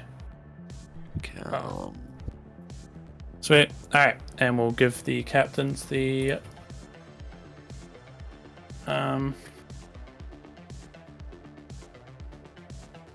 Sweet. Alright, here we go. Last game of the day for this winners bracket match. Whoever wins this gets to skip around and go straight to the semi-finals. And whoever the two teams that lose this have to go into the loser bracket and fight that live to try to get through, to try to get to the finals. Yeah, absolutely. Yeah, it's been a thrilling mess so far, as you'd expect out of lots and lots of cash out games. You'd think that I'm especially shocked that Sirius, Slixy, and Maximus didn't come out on top in this final round. A really clutch steal from the Big Splash in this previous round. Sorry, not the Big Splash. Was it? From the Kingfish. The Kingfish in this previous round. Tomb, Centaur, and Mogumaru. Managing to steal and defend at the last moment. A couple really close steals there. I mean, the Shock and Awe almost managed to steal it as well, but an incredibly clutch RPG from Callum manages to delay even further. But yeah, absolutely shocking finish there. That's what you get for those double ups. They're risky, man. Yeah, it's one of those things that in a normal tournament format is that, like, when you can kick somebody out who's better, you just do it. The problem is, since it's a best of two, though, if you're not getting that money, you're not securing yourself in the first game. Maybe in the second game you can afford to do it. By the first game, you can't really do that because you're not giving yourself enough of a handicap to push yourself through to guarantee yourself that money. So it might have been better them just to plug on the next point and just play two separate points. But who knows? We'll have to see how it turns out. Who knows? I might be eating my own pants, and they might just come out on top and win everything. So, as we're missing just check one the code team, Slixy, they don't. Wait, we'll do. It's not like it's the second most recent message in the captain's chat, and I think it's fine. Yeah, I mean, it's just that Sirius is the captain's chat guy, and he's having a hard time. No. Alright, we're in, and we're going to get started here, going into the final round of the tournament today, and final round of the winners bracket. So we're going to see who comes through. Again, tomorrow we'll have more games of the semi-finals, quarterfinals, and grand finals, obviously, to see who wins it all and gets the big bucks. But good luck for all the teams in this game, and we'll see how it turns out. exciting stuff here as we head into Vegas standard issue clear night. So, no sandstorm today, sadly. Damn, I'm in shambles. Shambles. Yeah, teams for this time. Things have been shuffled for sure. We have the Kingfish with Centaur, Mogomaru Tomb, the Shockanaw with Zoids, Callum Dixon, Steamrollers with Jacob Bumfluff, Hubris and Moda, and the Big Splash, Maximus Flixie, and Very Serious. Yeah. I just want to point out, Mogomaru is kind of dripping out, to be honest. I think that man's dripping pretty hard. I do like his cosmetics. He's, big ups to that guy. I think he's definitely the best dressed at this in this current round. There we go. Moving towards Vault 1. We'll see who can test this as it's in this little outdoor bar area. What is this? Zambi Bar. As we do see that the big splash is already trying to push the roof. The heavy kind of separated though, as the Shockanaw kind of poking their heads out, trying to see if they can get the tap. They do get the tap and just going to back up and wait for this box timer to go. It does seem that the big splash trying to find a hole to open it up. Does a lot of damage on mesh shields coming out from both teams. A lot of damage being blocked. Dixon caught out of position, tries to escape, does get caught out in the end. But they did leave their friend Serious behind. He does survive just enough. Does get a kill on the medium. Dixon 1v1 here. Callum got in for it. 1v1, the does come out though. Cerberus trying to get nice and close. Does do the damage, and it does seem like do get wiped as the big splash come out on top. And on the other side of the map, it does seem similar where the Kingfisher do get wiped by the Steamrollers, which is surprising. If I do say, I don't. They were having a lot of trouble last round, Steamrollers, to do this, and they seem to have wiped Coco Jambo. Yeah. Which is crazy. Good on them. As they do have the high ground here, Moda hiding just to the side. He's going to have his invis to see what happens. As it does seem like it's going to be a fight of the Big Splash versus the Kingfisher and the Shockanaw versus the Steamrollers. A lot of damage comes out. Dixon gets completely owned by the Pike. The Pike kind of destroying lights these days. As actually, I eat my words, as the Kingfisher come over on top of the hotel to see if they can get a high ground, get a third party on this B point here, because no one wants to fight the Big Splash. Centaur dropping Jump padding up. Gets caught by Moda out in the hotel, but Moda gets picked off by Tomb in the doorway. In the meantime, the Shockanaw have made their play in towards this point. They're uncontested now. Hubris gets picked off. A lot of damage. Zoi's not ticking out to the fire damage. And now Jacob Bumfluff trying to get his pick, but there's more shielding. Gets shot in the back. Zoi's also repicking this. Jacob Bumfluff needs to land one shot. He manages to get it, but here comes the entirety of the Kingfish, and it's gooed off. Jacob doesn't have a way in to defend this. He doesn't have a clean way in. That's so unfortunate, but he does have his teammates pointing out. Moda's back. Hubris is a little bit out, but he is. Jacob! He does have the fight. The fight does start as Moda comes in flying over. Oh my does a goodness, bunch what of a damage. clutch Gets kill. that meter. It is now 2v2, but there's not much time to get the cap. They basically have to get on it now, so it seems like the Kingfish do win this point, as it does seem like all of Purple arrive. Trying to get the point, trying to stick it. It's not enough. The SHL doing hundreds of damage, but the flamethrower is just perfect in these situations. Not enough. Do trade. 2v1 now. I mean, Hubris is, I'll say signature flamethrower here coming out. Misses the Wrench Claw. Unfortunately, loses him that fight, as the Kingfisher don't just get the point, but the fight as well. And over in A here, it does seem like the Shockanaw trying to get onto A. Break the C4. But it's a bit rough with the C4. Does Pop get dropped into the jump on pad. a jump pad. Not enough time, I don't think, to get this point. They're trying to stick it. It's the only chance they've got. But Point doesn't drop, but they have to back off. Yeah, mesh shield comes out, not enough. The point does get capped by the big fish, by the Big Splash. 2v2 comes out. 2v3 actually now with a good lock bolt onto Dixon. Does go down. Oh, it's not Dixon, sorry. Slixy. The other X guy. The other one. As Serious runs away as Maximus coins, trying to get Vault 4. Good coin off Maximus, getting right next to Vault 4. As on Vault 3, we do have a little bit of a fight, but seems to be stalling out a little bit as Purple tries to fight Orange here. 2v3. See who gets the point, who plugs it. Hubris taking tons of damage. It does seem that the big splash coming into this point, trying to get some extra damage. We're trying to get this. Maximus coming in. Does go down to Magamaru. A lot of damage on the Steamroller's gonna have to slow down here, have to wait for that healing. Taking a lot of damage, the healing getting stopped as Tomb is just ratting around with his invis, stealing up these low health kills. As D does get plugged by Dixon, Callum, and Zoys. In the meantime, another team wipe onto the Steamrollers here, while Kingfish just have to pick up the pieces, trying to stay alive. Who making their play in towards D. Interesting move. Trying to maybe spot out where this pink squad is, although bit of a rough spot to be. Maybe they chase him here, although he's starting to take this fight with the big splash. Actually deters the big splash from going for a greedy double up here.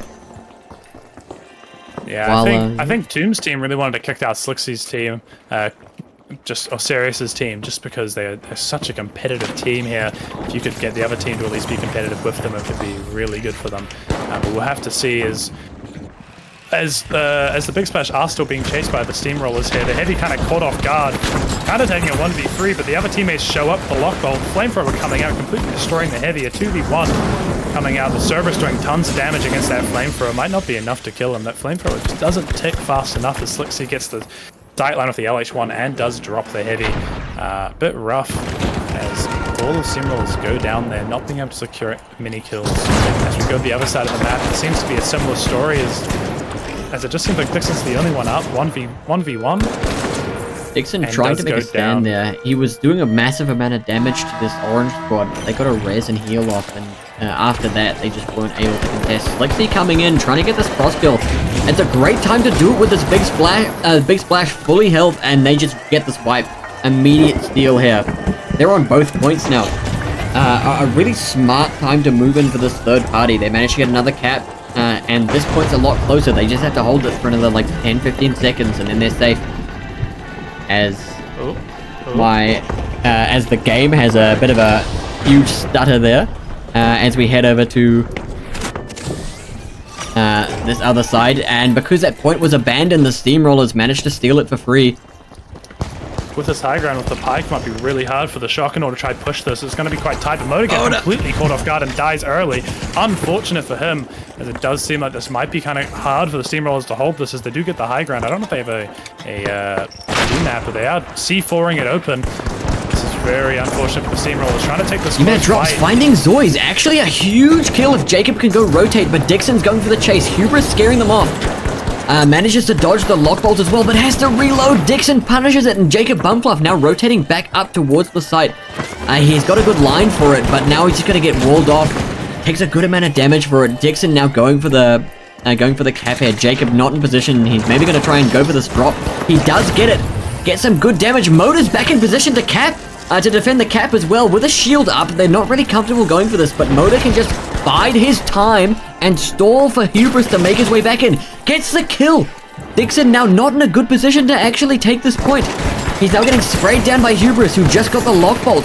And Motor rotates in to get this kill. Great defense from the Steamrollers from that bad position, managing to stall, play time, and get in there. Zoys manages to get back, I believe, coining to get this kill. Goes for the defib, but Jacob Bumfluff, if he lands a few shots here, he's just going to get this team wipe. But, I mean, look at this stall. Like, Jacob realizes, yeah, this is a waste of my time. I'm going to get the hell out of here. And it's not worth it. Makes his way over towards number 5. Yeah, we're going to have to see what teams end up fighting over these points, as it does come down to the wire. A lot of teams really close. I don't know what they're like in the total, but this is really close right now. Yeah. Even the Chocomilk are having a pretty good fight here. That shockingly not doing nearly as well as last game, but I mean, Vegas completely changes the way you want to play the game. As we see the big splash making a push towards the Kingfish with this bolt. It does seem Tao gets caught out there, which is unfortunate. As I think they're trying to knock out their competition here, as it does seem like one goes down the heavy. It's only one up, he goes down. Tomb goes down. Unfortunately, I don't know if Big Splash will be able to get the cap here, as the Chocomilk is on the height here. We'll see if they push in and try to stop this. They're not stopping this just yet, so it seems like they will get the cap. Boys peeking in. but the entirety of the Big Splash backs off. It's so hard to push them. Zoys makes the play, but I mean, solo peeking into 3, you get annihilated. Although they're pushing out as well. This position is not good. Slixy, I believe. Their medium getting picked off. Maximus. Although it's a sandwich. Here comes a double up from the Steamrollers. They're the only people in position to go for this cap here. Hubris getting a lot of punishment. Not dead yet, though. If he manages to stall and get some healing back, this is actually an amazing position. But here comes Centaur, picking him off. Moda, the only one left alive on the Steamrollers. That's not true. Jacob Bumplop and Moda, both there, getting the rares and the DMAT. Great drop as they hold this ground floor position, but there's no safe time to cap as Callum finds an angle. Wall gets broken. Moda's still holding this cap. How the hell did they not see him? Okay, Maximus. And with 7 seconds left, Zoys has to hold this cap to completion here. There's no way he holds it. Yeah. And Big Splash holding the double up. Highest total money we've seen at the end of one of these rounds. 75.5k to the Big Splash. Yeah, those end fights, you have to play so smart. There's just so many teams that if you run directly in, you'll be caught in between everybody. And you really have to just like time your way in and be able to read the match really well to be able to get in there. Unfortunately, as much as the Steamrollers needed that cap, just jumping on the point, even though it was really close, they didn't have enough protection for Moda. They couldn't really put anything down to try to protect him, and he was just like luck at that point to see if he would get that point. To be fair, it worked last game he had, but this time was not so much. As we go, that was the final round. We'll add up the totals and see what we get. I won't be so. I don't think it's that surprising here. No, based on my guesses, it's going to be Big Splash. It's going to be Coco Jambo and Very Serious's team heading through here. Where even though it was a great turnaround performance from the Steamrollers, Jacob Bumfluff, Hubris, and Moda in the second round, because they didn't claim that double up, there's no way they can contest the score that the Kingfish got in the previous one. As we wait for these final results. 61. The results are as anticipated. Yeah. That. No tiebreaker? No tiebreaker? No tiebreaker. No tiebreakers. Coco Jambo and Sirius with 115. 0.5. Tomb with 84.5. Bumfluff's team with 35.5. And Callum's team with 33.5.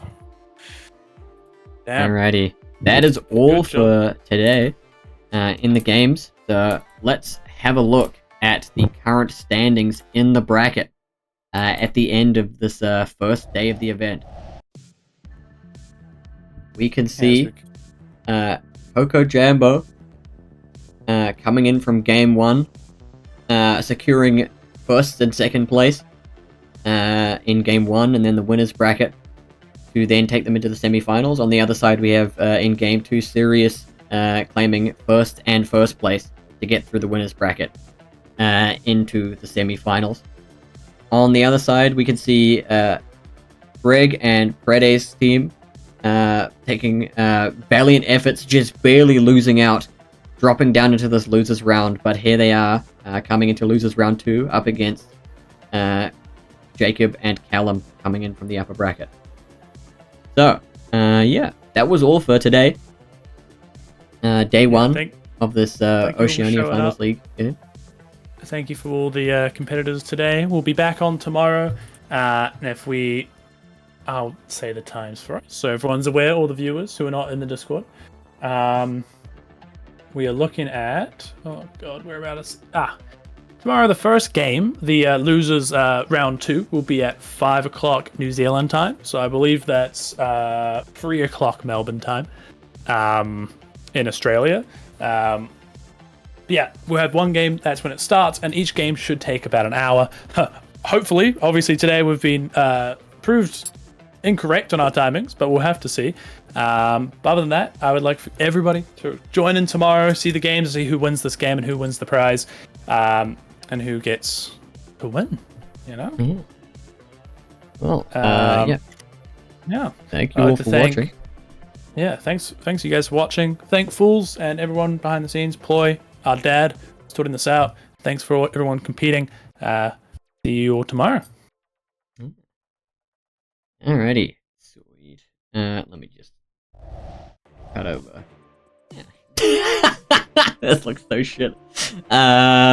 Whatever. Cheers, guys. We'll see you all tomorrow. It was a real pleasure, and yeah. Yeah.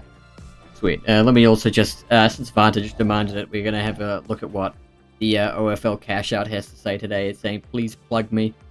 Bit of a weirdo. I don't really trust this guy. Yeah. Don't trust him. He's the creep. Sweet. I think the audio cut out when I cut to that, but oh well. Sweet. Cheers, guys. Thank you so much for watching, and we'll see you all tomorrow at the times that Choco said earlier. Cheers.